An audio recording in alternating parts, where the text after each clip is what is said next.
ಅಖಿಲಾಂಡ ಕೋಟಿ ಬ್ರಹ್ಮಾಂಡ ನಾಯಕ ರಾಜಾದಿರಾಜ ಯೋಗಿರಾಜ ಪರಬ್ರಹ್ಮ ಶ್ರೀ ಸಚ್ಚಿದಾನಂದ ಸದ್ಗುರು ಸಾಯಿನಾಥ್ ಮಹಾರಾಜ್ ಕಿ ಜೈ. ಗುರುವಿನ ಪಾದಾರವಿಂದಗಳಿಗೆ ವಂದಿಸುತ್ತಾ, ನಮಸ್ತೆ ಸ್ನೇಹಿತರೆ, ಹೇಗಿದ್ದೀರಾ? ಗುರುವಿನ ಆಶೀರ್ವಾದ, ಭಗವಂತನ ದಯೆ, ಕರುಣೆಯಲ್ಲಿ ನೀವು ಸಂರಕ್ಷಿಸಲ್ಪಡ್ತಾ ಇದ್ದೀರಾ. ಅದೇ ರೀತಿ ನಾನು ಕೂಡ ಪ್ರಾರ್ಥನೆಯನ್ನು ಮಾಡ್ತಾ ಇವತ್ತಿನ ರೀಡಿಂಗ್ ಶುರು ಮಾಡ್ತಾ ಇದ್ದೀನಿ. ಸ್ನೇಹಿತರೆ, ಎಂದಿನಂತೆ ಇದು ಒಂದು ಟೈಮ್ಲೆಸ್ ಜನರಲ್ ರೀಡಿಂಗ್ ಆಗಿರುತ್ತೆ. ಹಾಗೆ ಇದು ಕನೆಕ್ಟಿವ್ ಎನರ್ಜಿಲಿರುತ್ತೆ. ಯಾವ ಸಮಯದ ಎನರ್ಜಿ ಪ್ರಕಾರ ನೀವು ಈ ಎನರ್ಜಿಯ ರೀಡಿಂಗ್ಗೆ ಕನೆಕ್ಟ್ ಆಗದ ಹಾಗೆ ನಿಮ್ಮ ಒಂದು ಮಾರ್ಗದರ್ಶನ ನಿಮಗೆ ಇದರಿಂದ ಸಿಗ್ತಾ ಹೋಗುತ್ತೆ. ಹಾಗೆ ಕೆಲವು ತೀರ್ಮಾನಗಳನ್ನು ತಗೊಳ್ಳೋಕ್ಕೆ ಸಹಾಯ ಕೂಡ ಸಿಗುತ್ತೆ. ಹಾಗೆ ನಿಮ್ಮನ್ನು ಹೀಲ್ ಕೂಡ ಮಾಡುತ್ತೆ. ಹಾಗೆ ಮೊದಲನೇದಾಗಿ ಇಲ್ಲಿ ಅಂದರೆ ನಿಮ್ಮ ಭಾವನೆಗಳಿಗೆ ಕೆಲವೊಂದು ಸಾರಿ ಮೋಸ ಆಗ್ತಾ ಇದೆ, ಅದರ ಅರಿವು ಕೂಡ ನಿಮಗೆ ಆಗ್ತಾ ಇದೆ ಅನ್ನೋ ರೀತಿಯಲ್ಲಿ ನಿಮಗೀಗ ಆ ಒಂದು ನೋವಲ್ಲಿ ಇದ್ದೀರಾ ಅನ್ನೋ ರೀತಿಯಲ್ಲಿ ಮೊದಲನೇದಾಗಿ ಕೆಲವರಿಗೆ ಕಾಣಿಸ್ತಾ ಇದೆ ಎನರ್ಜಿ. ನಿಮ್ಮ ಭಾವನೆಗಳಿಗೆ ಸ್ಪಂದಿಸೋದಕ್ಕಿಂತ ಹೆಚ್ಚಾಗಿ ಸ್ವಾರ್ಥದ ಆಲೋಚನೆ ಮಾಡ್ತಾ ಇದ್ದಾರೆ. ಇದರ ಅರಿವು ನಿಮಗೆ ಆಗ್ತಾ ಇದೆ. ನಿಮ್ಮ ಜೊತೆ ಏನೋ ಇದ್ದಾರೆ, ಆದರೆ ಜೊತೆಯನ್ನು ನಿಭಾಯಿಸ್ತಾ ಇಲ್ಲ ಅನ್ನುವ ಸಂಕಟ ನಿಮ್ಮನ್ನು ಕಾಡ್ತಾ ಇದೆ. ತೋರಿಸ್ಕೊಳ್ಳೋಕ್ಕೆ ಹಂಬಲಿಸ್ತಾ ಇದ್ದಾರೆ ವಿನಃ ನಾನು ನಿನ್ನ ಜೊತೆಗಿದ್ದೀನಿ, ಇಲ್ಲ ನಿನಗೆ ಸಹಕರಿಸ್ತಿದ್ದೀನಿ ಅಂತ ಹೇಳಿ ತೋರಿಸ್ಕೊಳ್ತಾ ಇದ್ದಾರೆ. ಅದು ಬಿಟ್ಟು ಅವರು ನಿಮ್ಮ ಜೊತೆ ಭಾವನಾತ್ಮಕವಾಗಿ ಸ್ಪಂದಿಸ್ತಾ ಇಲ್ಲ. ಅದು ನಿಮಗೆ ಅರ್ಥ ಆಗ್ತಾ ಇದೆ. ಈ ಸಮಯದಲ್ಲಿ ನನ್ನನ್ನು ಜನ ಅಂತೂ ಅರ್ಥ ಮಾಡ್ಕೊಳ್ತಾ ಇಲ್ಲ, ನಾನು ಯಾರನ್ನು ಕಾಳಜಿ ಮಾಡಿದ್ನೋ, ಯಾರನ್ನು ನಂಬಿದ್ನೋ ಅವರಂತೂ ನನ್ನನ್ನು ಅರ್ಥ ಮಾಡ್ಕೊಳ್ತಾ ಇಲ್ಲ. ಆದರೆ ಬಾಬಾ, ಹೇ ದೇವರೇ, ನೀವು ನನ್ನನ್ನು ಅರ್ಥ ಮಾಡ್ಕೊಳ್ತಾ ಇಲ್ವಾ? ಇದು ನಿಮ್ಮ ಈಗಿನ ಮನದಾಳದ ಪ್ರಶ್ನೆ ಆಗಿದೆ. ಇದಕ್ಕೆ ಉತ್ತರ ಇಲ್ಲಿ ಬಾಬಾ ಯಾವ ರೀತಿ ಕೊಡ್ತಾ ಇದ್ದಾರೆ ಅಂದರೆ, ಕೆಲವು ಸತ್ಯವನ್ನು ನೀವು ಅರ್ಥ ಮಾಡ್ಕೊಳ್ಬೇಕು, ಆಗಲೇ ಹೊಸ ದಾರಿಯನ್ನು ಕಂಡುಕೊಳ್ಳೋಕ್ಕೆ ಸಾಧ್ಯ ಆಗೋದು. ಇಲ್ಲ ಅಂದರೆ ಅನಿವಾರ್ಯವಾಗಿ ಆ ದಾರಿಯಲ್ಲಿ ನೀವು ನಿಮ್ಮನ್ನು ಒಪ್ಪಿಸಿ ಸಾಗಲಿಕ್ಕೆ ಶುರು ಮಾಡಿರ್ತೀರ. ಹಾಗಾಗಿ ಇಲ್ಲಿ ಕೆಲವೊಂದು ಸಾರಿ ಆ ರೀತಿಯ ಘಟನೆಗಳು ನಡೆದಾಗ, ಅದು ನಿಮ್ಮ ಗಮನಕ್ಕೆ ಬಂದಾಗ ನೀವು ನಿಮ್ಮನ್ನು ಗೌರವಿಸ್ತೀರಾ, ಅರ್ಥ ಮಾಡ್ಕೊಳ್ತೀರಾ, ಅದರ ಆಧಾರದ ಮೇಲೆ ಕೆಲವು ತೀರ್ಮಾನಗಳನ್ನು ತಗೊಳ್ತೀರಾ. ಹಾಗಾಗಿ ಕೆಲವು ಪರೀಕ್ಷೆಗಳು ನಿಮಗೆ ಈ ರೀತಿಯಾಗಿ ಕೂಡ ಸಿಗ್ತವೆ. ಅವು ನಿಮ್ಮನ್ನು ಉದ್ಧರಿಸಲು ಹೊರತು ನಿಮ್ಮನ್ನು ನಾಶಪಡಿಸಲು ಅಲ್ಲ. ನಾನು ನಿನ್ನ ಜೊತೆಗಿದ್ದೀನಿ ಅನ್ನೋ ರೀತಿಯಲ್ಲಿ ಬಾಬಾ ನಿಮಗೆ ಇಲ್ಲಿ ಒಂದು ಮೆಸೇಜನ್ನು ಕೊಡ್ತಾ ಇದ್ದಾರೆ. ಹಗಲಿರುಳೆನ್ನದೇ ಅವರ ನಾಮ ಜಪವನ್ನು ಮಾಡ್ತಾ ಇದ್ದೀರಾ. ಅವರಿಲ್ಲದೆ ನೀವಿಲ್ಲ ಅನ್ನೋ ರೀತಿಯಲ್ಲಿ, ಅವರ ಸ್ಮರಣೆ ಇಲ್ಲದೆ ನಿಮ್ಮ ದಿನ ಶುರು ಆಗೋದಿಲ್ಲ. ಅಷ್ಟೊಂದು ಬಾಬಾರವರಲ್ಲಿ ವಿಶ್ವಾಸ ಇಟ್ಟು ನಡೀತಿದ್ದೀರಾ ಅಂದರೆ ಖಂಡಿತ ಅವರ ಸಹಾಯ, ಅವರ ಆಶೀರ್ವಾದ ಸಮಯಕ್ಕೆ ಅನುಗುಣವಾಗಿ ನಿಮ್ಮನ್ನು ಹೀಲ್ ಮಾಡ್ತಾ ಇದೆ. ಹಾಗೆ ಗೈಡೆನ್ಸ್ ಕೂಡ ಮಾಡ್ತಾ ಇದೆ. ಹಾಗೆ ಕೆಲವು ತೀರ್ಮಾನಗಳನ್ನು ತಗೊಳ್ಳೋಕ್ಕೆ ಸಹಾಯ ಕೂಡ ಮಾಡ್ತಾ ಇದೆ. ಹಾಗೆ ಕೆಲವು ಸ್ಪಷ್ಟತೆ ವಿಚಾರಗಳು ನಿಮಗೆ ತಿಳಿತಾ ಇದ್ದಾವೆ. ಇಂಥದ್ದೇ ದೊಡ್ಡ ಸಮಸ್ಯೆಯಲ್ಲಿ ನೀವು ಸಿಕ್ಕಾಕೊಂಡ್ಲಾಗಲೂ ಕೂಡ ಬಾಬಾರವರು ನಿಮ್ಮನ್ನು ಕಾಪಾಡಿದ್ದಾರೆ. ಅದರ ಅನುಭವ ನಿಮಗಿದೆ. ಅದರ ಕೃತಜ್ಞತೆಯ ಭಾವವು ಕೂಡ ನೀವು ವ್ಯಕ್ತಪಡಿಸಿದ್ದೀರಾ ಅಂದರೆ ಖಂಡಿತ ಈಗಿರುವ ಕೆಲವು ಪರಿಸ್ಥಿತಿಗಳನ್ನು ಕೂಡ ಅವರು ಸುಧಾರಿಸ್ತಾರೆ. ಹಾಗೆ ಆ ಸುಧಾರಿಸಿಕೊಳ್ಳುವ ದಾರಿಯನ್ನು ನಿಮ್ಮ ಮೂಲಕವೇ ಅವರು ಅರ್ಥಕೊಳ್ಳೋ ಹಾಗೆ ಮಾಡ್ತಾರೆ ಅನ್ನೋ ರೀತಿಯಲ್ಲಿ ಬರ್ತದೆ. ಹಾಗಾಗಿ ಕೆಲವು ಸ್ಪಷ್ಟವಾದ ಸತ್ಯಗಳನ್ನು ತಿಳಿದುಕೊಳ್ಳುವ ಅವಕಾಶ ಈಗ ನಿಮಗೆ ಸಿಕ್ಕಿದೆ. ಅದನ್ನು ತಿಳಿದುಕೊಳ್ಳಿ. ನಂತರ ತೀರ್ಮಾನಗಳನ್ನು ತಗೊಳ್ಳೋಕ್ಕೆ ಒಂದು ಹೊಸ ದಾರಿ ಸಿಗತ್ತೆ. ಸತ್ಯದಲ್ಲಿದ್ದೀರಾ, ಸತ್ಯವನ್ನು ಹೇಳ್ತಾ ಇದ್ದೀರಾ, ನಿಮ್ಮನ್ನು ನಂಬ್ತಾ ಇಲ್ಲ. ಸುಳ್ಳಿನ ಮೋಹಕ್ಕೆ ಕೆಲವರು ಸಿಕ್ಕಾಕೊಳ್ತಾ ಇದ್ದಾರೆ, ಅಂದರೆ ಸುಳ್ಳನ್ನು ನಂಬ್ತಾ ಇದ್ದಾರೆ. ನಿಮಗದು ಕಾಣಿಸ್ತಾ ಇದೆ, ನಿಮಗದು ಅರ್ಥ ಆಗ್ತಾ ಇದೆ, ಆದರೆ ಅವರಿಗದು ಅರ್ಥ ಆಗ್ತಾ ಇಲ್ಲ. ಅಂದರೆ ಅವರ ಮೋಹದಲ್ಲಿ ಅವರು ಅಷ್ಟು ಮುಳುಗಿದ್ದಾರೆ. ಈ ವಾಸ್ತವ ಸತ್ಯ ಯಾವಾಗ ಹೊರಗೆ ಬರುತ್ತೆ ಅನ್ನೋದನ್ನು ಕಾಯ್ತಾ ಇದ್ದೀರಾ. ಖಂಡಿತ ಅದು ಶೀಘ್ರದಲ್ಲೇ ಬರುತ್ತೆ. ಸಂಬಂಧಗಳಲ್ಲಿ ನಂಬಿಕೆ ಇರಲಿ, ಆದರೆ ಕಣ್ಮುಚ್ಚಿ ಆ ಸಂಬಂಧವನ್ನು ನಂಬೋದು ಅಷ್ಟು ಸರಿಯಲ್ಲ ಅನ್ನೋ ರೀತಿಲೂ ಕೂಡ ಇಲ್ಲಿ ಒಂದು ಮೆಸೇಜ್ ಸಿಗ್ತಾ ಇದೆ ನಿಮಗೆ. ನಿಮ್ಮ ಲೈಫ್ನ ಉದ್ದೇಶ ಒಂದು ಕೇರ್ ಟೇಕರ್ ಆಗಿ, ಅಂದರೆ ಒಬ್ಬರಿಗೆ ರಕ್ಷಣೆ ನೀಡೋದು, ಪ್ರೇರಣೆ ನೀಡೋದು ಆಗಿದೆ ಅನ್ನೋ ರೀತಿಯಲ್ಲಿ ಕಾಣಿಸ್ತದೆ. ಈ ಸಮಯದಲ್ಲಿ ಕಾರ್ಡ್ಗಳು ಯಾವ ರೀತಿ ಒಂದು ಎನರ್ಜಿಯನ್ನು ಇಲ್ಲಿ ನಿಮಗೆ ಕೊಡ್ತಾ ಇದ್ದಾವೆ ಅಂದರೆ, ನೀವು ಈ ಭೂಮಿಯಲ್ಲಿ ಸಾಧಾರಣ ಜೀವನ ನಡೆಸೋಕೆ ಮಾತ್ರ ಬಂದಿಲ್ಲ. ನಿಮ್ಮ ಆತ್ಮದ ಮೂಲ ಉದ್ದೇಶ ಪೋಷಣೆ ಮಾಡುವುದು, ಕಾಪಾಡುವುದು, ಚಿಕಿತ್ಸೆ ನೀಡುವುದು, ಈ ರೀತಿ ಕೂಡ ನಿಮ್ಮ ಉದ್ದೇಶ ಆಗಿದೆ ಅನ್ನೋ ರೀತಿಯಲ್ಲಿ ಬರ್ತಾ ಇದೆ. ಈ ರೀತಿಯ ಎನರ್ಜಿ ಅಂದರೆ ಕೇವಲ ಮಗು ನೋಡ್ಕೊಳ್ಳೋದು, ಅಂದರೆ ಮಕ್ಕಳ ಮೇಲೆ ಗಮನ ಹರಿಸೋ ರೀತಿಯ ಅರ್ಥದಲ್ಲಿ ಅಲ್ಲ. ಒಂದು ಶಕ್ತಿ, ಯಾರಿಗಾದರೂ ಧೈರ್ಯ ಕೊಡೋ ರೀತಿಲಿ, ನೋವಿನಲ್ಲಿ ಇರೋರನ್ನ ಅರ್ಥ ಮಾಡಿಕೊಳ್ಳೋದು, ಪ್ರಕೃತಿಯನ್ನು ಪ್ರೀತಿಸೋದು, ಕಾಪಾಡೋದು, ಸುತ್ತಮುತ್ತಲಿನ ಎನರ್ಜಿಯನ್ನು ಶುದ್ಧ ಮಾಡೋದು, ದಯೆ, ಕರುಣೆ, ಪ್ರೇಮ, ಸೇವೆಯ, ಮನುಷ್ಯತ್ವ, ಮಾನವೀಯತೆಯ ಭಾವನೆಗಳನ್ನು ಹೆಚ್ಚಾಗಿ ನೀವು ಇಟ್ಕೊಂಡಿರೋದು. ತುಂಬ ಒತ್ತಡದಲ್ಲಿರೋರಿಗೆ ಸಂಬಂಧಗಳಲ್ಲಿ ತುಂಬ ಕಸಿಬಿಸಿ, ಅಂತರ ಹೆಚ್ಚಾಗಿದೆ, ಗೊಂದಲಗಳು ಹೆಚ್ಚಾಗಿದೆ, ಮನಸ್ಸು ಖಾಲಿ ಅನ್ನಿಸುವ ಸ್ಥಿತಿ ಇರುತ್ತೆ. ಕೆಲವರಿಗೆ ಖಿನ್ನತೆಗೆ ಜಾರಿ ಇರ್ತಾರೆ. ಅಂಥ ಸಂದರ್ಭದಲ್ಲಿ ನಿಮ್ಮಂಥವರು ಅವರಿಗೆ ಬೇಕು ಅನ್ನೋ ರೀತಿಲಿ ಇಲ್ಲಿ ನಿಮ್ಮ ಲೈಫ್ನ ಉದ್ದೇಶ ಕೂಡ ಅದೇ ಆಗಿರುತ್ತೆ ಕೆಲವೊಂದು ಸರಿ. ಅಂದರೆ ಅಂಥವರಿಗೆ ಬೆಳಕು ಹಂಚೋ ಜನರು ನೀವಾಗಿದ್ದೀರಾ ಅನ್ನೋ ರೀತಿಲಿ ಕಾಣಿಸ್ತಾ ಇದೆ. ಕೆಲವೊಮ್ಮೆ ಹೆಚ್ಚು ಭಾವನಾತ್ಮಕವಾಗ್ತೀರಾ, ಇತರರ ನೋವನ್ನು ನಿಮ್ಮದಾಗೆ ಅನುಭವಿಸ್ತೀರಾ, ಒಬ್ಬರನ್ನು ಬಿಟ್ಕೊಡೋಕ್ಕೂ ಕೂಡ ಮನಸ್ಸಾಗೋದಿಲ್ಲ. ಅಂತಹ ಒಂದು ಮೃದು ಮನಸ್ಸು ನಿಮ್ಮದಾಗಿದೆ. ಇದು ನಿಮ್ಮ ದುರ್ಬಲತೆ ಅಲ್ಲ, ಇದು ನಿಮಗೆ ಒಂದು ಗಿಫ್ಟು, ಗಾಡ್ ಗಿಫ್ಟ್ ಅಂತಾರಲ್ಲ ಆ ರೀತಿ. ಅಂದರೆ ನೀವು ಒಬ್ಬರ ಹೀಲರ್ ಆಗಿದ್ದೀರಾ. ಅಂದರೆ ನಿಮ್ಮ ಕುಟುಂಬದಲ್ಲೇ ಆಗಿರ್ಬೋದು, ಇಲ್ಲ ಮಕ್ಕಳ ವಿಚಾರದಲ್ಲಾಗಿರ್ಬೋದು, ನಿಮ್ಮ ಆಪ್ತರ ವಿಚಾರದಲ್ಲಾಗಿರ್ಬೋದು, ಇಲ್ಲ ಯಾರದ್ದೋ ನಿಮಗೆ ಗೊತ್ತಿಲ್ಲದವ್ರಿಗೂ ಕೂಡ ನೀವು ಸಹಾಯ ಮಾಡ್ತೀರಾ. ಅವ್ರ ಬಗ್ಗೆ ಕೂಡ ದಯೆ ಕರುಣೆ ಭಾವವನ್ನು ತೋರ್ತೀರಾ. ಅಂಥ ಒಂದು ಹೀಲಿಂಗ್ ಗುಣ ನಿಮ್ಮಲ್ಲಿದೆ ಅನ್ನೋ ರೀತಿಯಲ್ಲಿ ಬರ್ತಾ ಇದೆ. ಎಲ್ಲರನ್ನ ಉಳಿಸೋಕೆ ಪ್ರಯತ್ನ ಮಾಡ್ತೀರಾ, ಆದರೆ ಕೆಲವೊಂದು ಸಾರಿ ನಿಮ್ಮನ್ನು ಕೂಡ ಕಳ್ಕೊಳ್ಳೋ ಅಂಥ ಅವಕಾಶ ಬಂದ್ಬಿಡುತ್ತೆ. ಹಾಗಾಗಿ ಸ್ವಲ್ಪ ಎಚ್ಚರಿಕೆಯಿಂದ ಇರಿ, ಮುಂದುವರಿರಿ, ಕೆಲವು ಜವಾಬ್ದಾರಿಗಳನ್ನು ನಿರ್ವಹಿಸಿ ಅನ್ನೋ ರೀತಿಯಲ್ಲಿ ಬರ್ತದೆ. ನಿಮ್ಮ ಎನರ್ಜಿ ಕೂಡ ರಕ್ಷಿಸ್ಕೊಳ್ಳಿ ಅನ್ನೋ ರೀತಿಯಲ್ಲಿ ಕಾಣಿಸ್ತಾ ಇದೆ. ಅಂದರೆ ನಿಮ್ಮ ಎನರ್ಜಿಯನ್ನು ಬೇರೆಯವರಿಗೆ ಪೂರ್ಣ ಪ್ರಮಾಣದಲ್ಲಿ ದಾರಿ ಎರೆಯೋದು ಬೇಡ, ಅದನ್ನು ನಿಮಗೋಸ್ಕರನೂ ಸ್ವಲ್ಪ ನೀವು ಇಟ್ಕೊಳ್ಳೇಬೇಕಾಗತ್ತೆ. ನೋ ಹೇಳೋದನ್ನು ಕೂಡ ಕಲಿಬೇಕು. ಅಂದರೆ ಕೆಲವೊಂದು ಸಾರಿ ಆಗಲ್ಲ, ಇಲ್ಲ ಅನ್ನೋದನ್ನು ಕೂಡ ನೀವು ಹೇಳೋದನ್ನು ಕಲೀಲೇಬೇಕು. ಆಗ ನಿಮ್ಮ ಬೆಲೆ ಅರ್ಥ ಆಗತ್ತೆ ಅನ್ನೋದಕ್ಕಿಂತ ಹೆಚ್ಚಾಗಿ ಅದರಿಂದ ಎಲ್ಲೋ ಒಂದು ರೀತಿಯಲ್ಲಿ ನಿಮ್ಮ ತನವನ್ನು ಕಳ್ಕೊಳ್ಳೋದು ಕೂಡ ಕಡಿಮೆ ಆಗುತ್ತೆ ಅನ್ನೋ ರೀತಿಯಲ್ಲಿ ಬರ್ತಾ ಇದೆ. ತಾಯಿಯ ಎನರ್ಜಿ ಹೇಳ್ತದೆ, ಆದರೆ ನಿಮ್ಮ ಹೃದಯ ದೊಡ್ಡದೇ ಇರ್ಬೋದು, ಆದರೆ ನಿಮ್ಮದೇ ಆದ ಒಂದು ರೀತಿಯಲ್ಲಿ ಗಡಿಗಳು ಇಲ್ಲಿ ಇರೋದು ಬಹಳ ಮುಖ್ಯ. ನಿಮ್ಮ ಸುತ್ತ ಒಂದು ಗಡಿಯನ್ನು ನಿರ್ಮಿಸ್ಕೊಳ್ಳಿ ಅನ್ನೋ ರೀತಿಯಲ್ಲಿ ಬರ್ತದೆ. ನಿಮ್ಮ ಲೈಫ್ನ ಉದ್ದೇಶ ಹೇಗೆ ಕೆಲಸ ಮಾಡುತ್ತೆ ಅನ್ನೋದಾದರೆ, ನೀವು ಮಾಡಬಹುದಾದ ಕೆಲಸಗಳು, ಕೌನ್ಸಿಲಿಂಗ್ ಮಾಡ್ಬೋದು, ಕೆಲವರಿಗೆ ಮಾರ್ಗದರ್ಶನ ಮಾಡ್ಬೋದು, ಪ್ರಕೃತಿಯ ಕೆಲಸ ಮಾಡ್ಬೋದು, ಅಂದರೆ ಪ್ಲ್ಯಾಂಟ್ಸ್ ಹೀಲಿಂಗ್, ಯೋಗ ಒಂದು ಕೆಲಸದಲ್ಲಿ ನೀವು ತೊಡಗಿಸ್ಕೊಳ್ಬೋದು. ಅಂದರೆ ಯೋಗವನ್ನು ಯಾರಿಗಾದರೂ ಕಲಿಸ್ಕೊಡ್ಬೋದು, ಧ್ಯಾನದಲ್ಲಿ ಯಾರಿಗಾದರೂ ನೀವು ಸಹಾಯ ಮಾಡ್ಬೋದು, ಅದನ್ನು ಕಲಿಸ್ಕೊಟ್ಟು ಸಂಗೀತ ಹೇಳ್ಕೊಡ್ಬೋದು, ಹಾಗೆ ಯಾವುದಾದ್ರೂ ಭಜನೆ ಹೇಳ್ಕೊಡ್ಬೋದು. ಈ ರೀತಿಯಾಗಿ ಸ್ಪಿರಿಚುವಲ್ ಒಂದು ವಿಚಾರದಲ್ಲಿ ನಿಮ್ಮನ್ನು ನೀವು ತೊಡಗಿಸ್ಕೊಳ್ಬೋದು. ಆಧ್ಯಾತ್ಮಿಕ ಪ್ರಯಾಣದಲ್ಲಿ ನೀವು ಸಾಗ್ಬೋದು. ಅಂದರೆ ನಿಮ್ಮ ಸ್ವಲ್ಪ ಸಮಯವನ್ನು ನೀವು ಇದಕ್ಕೋಸ್ಕರ ದಾರಿ ಎರೆದ್ರೆ ಮನಸ್ಸು ಕೂಡ ಶಾಂತವಾಗುತ್ತೆ. ಹಾಗೆ ಸ್ವಲ್ಪ ಜನರ ಜೊತೆ ಒಂದು ಆಧ್ಯಾತ್ಮಿಕತೆಯಲ್ಲಿ ನೀವು ಬೆರೆತಂಥ ಅನುಭವ ಆಗುತ್ತೆ ನಿಮಗೆ. ಇದರ ಅನುಭವದ ಅಗತ್ಯ ನಿಮಗೆ ಇದೆ. ಈ ರೀತಿ ಉದ್ದೇಶವನ್ನು ಹೊಂದಿದ್ದೀರಾ, ಇಲ್ಲ ಹೊಂದುತ್ತೀರಾ, ಇಲ್ಲ ಆಗ್ತೀರಾ ಅನ್ನೋರು ಇಲ್ಲಿ ಕಾಣಿಸ್ತಾ ಇದೆ. ಈ ಭೂಮಿಗೆ ಬಂದದ್ದು ಪ್ರೀತಿ ಹಂಚಲು, ನಿಮ್ಮ ಸಾನ್ನಿಧ್ಯವೇ ಒಂದು ಔಷಧವಾಗಿ ಕೆಲವರಿಗೆ ಪರಿಣಾಮ ಬೀರುತ್ತೆ. ಹಾಗಾಗಿ ನಿಮ್ಮ ಆತ್ಮದ ಉದ್ದೇಶ ಅದೇ ಆಗಿದೆ. ಹಾಗಾಗಿ ನಿಮ್ಮ ಸಾನ್ನಿಧ್ಯ ಅಂದರೆ ನೀವು ಯಾರ ಹತ್ರನಾದ್ರು ಸನಿಹ ಇದ್ದರೆ ಅವರಿಗೊಂದು ಔಷಧದ ರೀತಿಯಲ್ಲಿ ನೀವು ಅವರಿಗೆ ಸಹಾಯ ಆಗ್ತೀರಾ. ಅಂಥದ್ದೊಂದು ತುಂಬ ಭಿನ್ನವಾದ ವ್ಯಕ್ತಿತ್ವ ನಿಮ್ಮದು ಅನ್ನೋ ರೀತಿಯಲ್ಲಿ. ಅಂದರೆ ಯಾರಾದರೂ ನಿಮ್ಗೆ ಹೇಳ್ಬೋದು, ನೀನು ನನ್ನ ಜೊತೆಗಿದ್ರೆ ನಂಗೆ ಸ್ವಲ್ಪ ತುಂಬ ಧೈರ್ಯ ಬರುತ್ತೆ, ಆತ್ಮವಿಶ್ವಾಸ ಹೆಚ್ಚಾಗುತ್ತೆ, ನನ್ನ ಜೊತೆಗಿರು ಅನ್ನೋ ರೀತಿಯಲ್ಲಿ ಕರೆಯೋದಾಗಿರ್ಬೋದು. ಇಲ್ಲ ನನಗೆ ನಿನ್ನ ಜೊತೆ ಮಾತನಾಡಿದರೆ ನಂಗೆ ತುಂಬ ಸ್ವಲ್ಪ ಧೈರ್ಯ ಬರುತ್ತೆ, ಆತ್ಮವಿಶ್ವಾಸ ಹೆಚ್ಚಾಗುತ್ತೆ ಅನ್ನೋ ರೀತಿಯಲ್ಲಿ ನೀವು ಇದ್ದೀರಾ. ಅಂದರೆ ನಿಮಗೆ ಹೇಳ್ತಾ ಇದ್ದಾರೆ ಅಂದರೆ ಖಂಡಿತ ನೀವು ಈ ಭೂಮಿಗೆ ಬಂದದ್ದು ಒಂದು ಪ್ರೀತಿ ಹಂಚಲು, ಒಂದು ಧೈರ್ಯ, ಆತ್ಮವಿಶ್ವಾಸದಿಂದ ಕೆಲವರಿಗೆ ಪ್ರೇರಣೆ ನೀಡಲು ಬಂದಿದ್ದೀರಾ ಅನ್ನೋ ರೀತಿಯಲ್ಲೂ ಕೂಡ ಕಾಣಿಸ್ತಾ ಇದೆ. ನಿಮ್ಮ ಹೃದಯವೇ ಅಂದರೆ ದೇವರ ಕೆಲಸ ಮಾಡ್ತಾ ಇದೆ ಅನ್ನೋ ರೀತಿಯಲ್ಲೂ ಕೂಡ ಇಲ್ಲಿ ಕಾಣಿಸ್ತಾ ಇದೆ. ನಿಮ್ಮದು ಎಷ್ಟೇ ಸಮಸ್ಯೆಗಳಿದ್ರೂ ಕೂಡ ನೀವು ಇನ್ನೊಬ್ಬರಿಗೆ ಧೈರ್ಯವನ್ನು ಹೇಳ್ತೀರಾ, ಇನ್ನೊಬ್ಬರ ಆತ್ಮವಿಶ್ವಾಸವನ್ನು ಕಾಪಾಡಿಕೊಳ್ಳುವಲ್ಲಿ ನೆರವಾಗ್ತೀರಾ. ಹಾಗಾಗಿ ಅವರಿಗೆ ಏನಾದರೂ ಸಮಸ್ಯೆ ಎದುರಾದಾಗ ಬೇಗನೆ ನಿಮಗೆ ಫೋನ್ ಮಾಡ್ಬೋದು, ಇಲ್ಲ ನಿಮ್ಮ ಹತ್ರ ಬರ್ಬೋದು, ಇಲ್ಲ ನಿಮ್ಮ ಹತ್ರ ಸಜೆಷನ್ ಕೇಳ್ಬೋದು, ಹಾಗೆ ನಿಮ್ಮ ಜೊತೆಗೆ ಇರ್ಬೋದು. ಇದ್ದರೂ ಸ್ವಲ್ಪ ಸಮಯ ಇದ್ದು ಹೋದರೆ ಅವ್ರಿಗೆ ಖುಷಿ ಆಗುತ್ತೆ. ಈ ರೀತಿ ಕೂಡ ಆಗ್ತಾ ಇದೆ. ಆದರೆ ನೆನಪಿರಲಿ, ಮೊದಲು ನಿಮ್ಮನ್ನು ನೀವೇ ಕಾಪಾಡ್ಕೊಳ್ಬೇಕು. ಯಾಕಂದರೆ ಕೆಲವೊಂದು ಸರಿ ತುಂಬ ಅವರ ಒಂದು ನೆಗೆಟಿವ್ ವಿಚಾರಗಳನ್ನು ನೀವು ಭಾವನಾತ್ಮಕವಾಗಿ ಸ್ಪಂದಿಸಿ ನಿಮ್ಮ ಮೇಲೆ ತೊಗೊಂಡ್ಬಿಡ್ತೀರಾ. ಆಗ ನೀವು ಒಂಟಿತನದ ಫೀಲ್ ಆಗ್ತೀರಾ, ಇಲ್ಲ ಖಿನ್ನತೆಗೆ ಜಾರಬಹುದು ಅನ್ನೋ ರೀತಿಲಿ ಬರ್ತಾ ಇದೆ. ಹಾಗಾಗಿ ನೀವು ಬೇರೆಯವರಿಗೆ ಉಪಕಾರ ಮಾಡ್ತಾ ಇದ್ದೀರಾ ಅಂದರೆ ನಿಮ್ಮನ್ನು ಅಷ್ಟೇ ನೀವು ಪ್ರೊಟೆಕ್ಟ್ ಮಾಡ್ಕೊಳ್ಬೇಕಾಗತ್ತೆ. ನಿಮ್ಮನ್ನು ಕೂಡ ಆಗಾಗ ಹೀಲ್ ಮಾಡ್ಕೊಳ್ಬೇಕಾಗತ್ತೆ ಧ್ಯಾನ ಪ್ರಾರ್ಥನೆಯ ಮೂಲಕ. ಭಗವಂತ ನಿಮ್ಮ ಜೊತೆಗಿದ್ದಾರೆ, ಅದಕ್ಕೋಸ್ಕರನೇ ನೀವು ಇದನ್ನೆಲ್ಲ ಮಾಡಲಿಕ್ಕೆ ಸಾಧ್ಯ ಆಗಿರೋದು ಖಂಡಿತ. ಆದರೆ ನಿಮ್ಮನ್ನು ನೀವು ಕಾಪಾಡ್ಕೊಳ್ಳಿ ಅನ್ನೋ ರೀತಿಲೂ ಬರ್ತದೆ. ಇಲ್ಲಿ ಡಿಟ್ಯಾಚ್ಮೆಂಟ್ ಅಂದರೆ ಜನರಿಂದ ಓಡಿ ಹೋಗೋದು, ಕರ್ತವ್ಯಗಳಿಂದ ಜವಾಬ್ದಾರಿಗಳಿಂದ ಓಡಿ ಹೋಗೋದು ಅಂತ ಅಲ್ಲ. ಮನಸ್ಸಿನಿಂದ ಅವುಗಳಿಗೆ ಅಂಟಿಕೊಳ್ಳದೆ ಇರುವ ರೀತಿಯಲ್ಲಿ ಶಾಂತಿಯ ಸ್ಥಿತಿಯನ್ನು ಕಾಪಾಡಿಕೊಂಡು ಅವುಗಳ ಜೊತೆ ನೀವು ನಿಮ್ಮ ಕರ್ತವ್ಯಗಳನ್ನು ಹಾಗೆ ಕೆಲವು ಜವಾಬ್ದಾರಿಗಳನ್ನು ನಿರ್ವಹಿಸ್ತಾ ಮುಂದೆ ಹೋಗೋದು ಅನ್ನೋ ರೀತಿಯಲ್ಲಿ ಬರ್ತಾ ಇದೆ. ಹಾಗೆ ನಿಮಗೆ ಇವತ್ತು ಜೀವನದಲ್ಲಿ ಏನಾಗ್ತಾ ಇದೆ ಅನ್ನೋದಾದರೆ, ನೀವು ಜನರ ಮಾತುಗಳಿಗೆ ತುಂಬ ಅಂಟ್ಕೊಳ್ತೀರಾ, ಇಲ್ಲ ಹಚ್ಕೊಂಡ್ಬಿಡ್ತೀರಾ ಅವರನ್ನು. ಇಲ್ಲ ಅಂದರೆ ಅವರು ಏನೋ ಒಂದು ನಿಂದನೆಯ ಮಾತಾಡಿದ್ರು, ಇಲ್ಲ ಯಾವುದೋ ರೀತಿಯಲ್ಲಿ ನಿಮಗೆ ನೋವಾಗೋ ರೀತಿ ಮಾತನಾಡಿದ್ರು, ಅವುಗಳ ಮಾತನ್ನು ಕೂಡ ನೀವು ತುಂಬ ತಲೆಗೆ ಹಚ್ಕೊಂಡ್ಬಿಡ್ತೀರಾ, ನರಳಾಡ್ಬಿಡ್ತೀರಾ ಅನ್ನೋ ರೀತಿಯಲ್ಲಿ ಕೂಡ ಕಾಣಿಸ್ತಿದೆ. ಈ ರೀತಿಯ ಅಂಟುವಿಕೆಯ ಸ್ವಭಾವವನ್ನು ಮನಸ್ಸಿನಿಂದ ಹೊರಹಾಕಿ ಅನ್ನೋ ರೀತಿಯಲ್ಲಿ ಬರ್ತದೆ. ಹಾಗೆ ಯಾರಾದರೂ ನಿರ್ಲಕ್ಷ್ಯ ಮಾಡಿದರೂ ಕೂಡ ನಿಮಗೆ ನೋವಾಗುತ್ತೆ, ಹಾಗೆ ಅರ್ಥ ಮಾಡ್ಕೊಳ್ತಿದ್ರು ನೋವಾಗುತ್ತೆ, ಅರ್ಥ ಮಾಡಿಕೊಂಡ್ರು ಕೆಲವೊಂದು ಸಾರಿ ಅದರಲ್ಲಿ ಏನಾದರೂ ಸಂದೇಹ ಪಡ್ತೀರಾ. ಈ ರೀತಿ ಮನಸ್ಸಲ್ಲಿ ಒಂದು ಈ ಒತ್ತಡ ಇದೆ ಈ ಸಮಯದಲ್ಲಿ ನಿಮ್ಮದು. ಆದರೆ ಒಂದು ಸಿಚುವೇಶನ್ ನಿಮ್ಮಂತೆ ಆಗಲಿಲ್ಲ ಅಂದರೆ ಮನಸ್ಸು ಕಂಗಾಲಾಗುತ್ತೆ. ಈ ರೀತಿ ಮನಸ್ಥಿತಿ ನಿಮ್ಮಲ್ಲಿ ತುಂಬ ಇದೆ. ಅಂದರೆ ಯಾವ ವಿಚಾರ ನಿಮ್ಮ ಪರವಾಗಿ ನಡೆಯೋದಿಲ್ವೋ, ಯಾರು ನೀವು ಹೇಳಿದ ರೀತಿಲಿ ಕೇಳೋದಿಲ್ವೋ, ಪಾಲಿಸೋದಿಲ್ವೋ, ಅದು ಮಕ್ಕಳಾಗಿರ್ಬೋದು, ಯಾವುದೇ ರೀತಿ ಒಂದು ವಿಚಾರದಲ್ಲೇ ತಗೊಳ್ಳಿ, ಅದು ನಿಮಗೆ ತುಂಬ ನೋವು ಕೊಡುತ್ತೆ. ಆಗ ಮನಸ್ಸು ಎಲ್ಲೋ ಒಂದು ರೀತಿಯಲ್ಲಿ ಕಂಗಾಲಾದಂಗೆ ಅನಿಸುತ್ತೆ. ಅವ್ರ ವಿಚಾರದಲ್ಲಿ ಏನಾಗ್ಬಿಡುತ್ತೋ ಏನೋ, ಮುಂದೆ ನಾನು ಸರಿಯಾದ ದಾರಿಯನ್ನು ತೋರಿಸೋಕ್ಕೆ ಪ್ರಯತ್ನ ಪಟ್ಟೆ, ಆದರೆ ಅವ್ರು ಅರ್ಥ ಮಾಡ್ಕೊಳ್ತಾ ಇಲ್ಲ ಅನ್ನೋ ರೀತಿಯಲ್ಲಿ ಮನಸ್ಸು ಕಂಗಾಲಾಗ್ಬಿಡುತ್ತೆ. ತುಂಬ ಒತ್ತಡಕ್ಕೆ ಜಾರ್ತೀರ. ಈ ಒತ್ತಡವನ್ನೇ ನೀವು ಬಿಡಬೇಕು.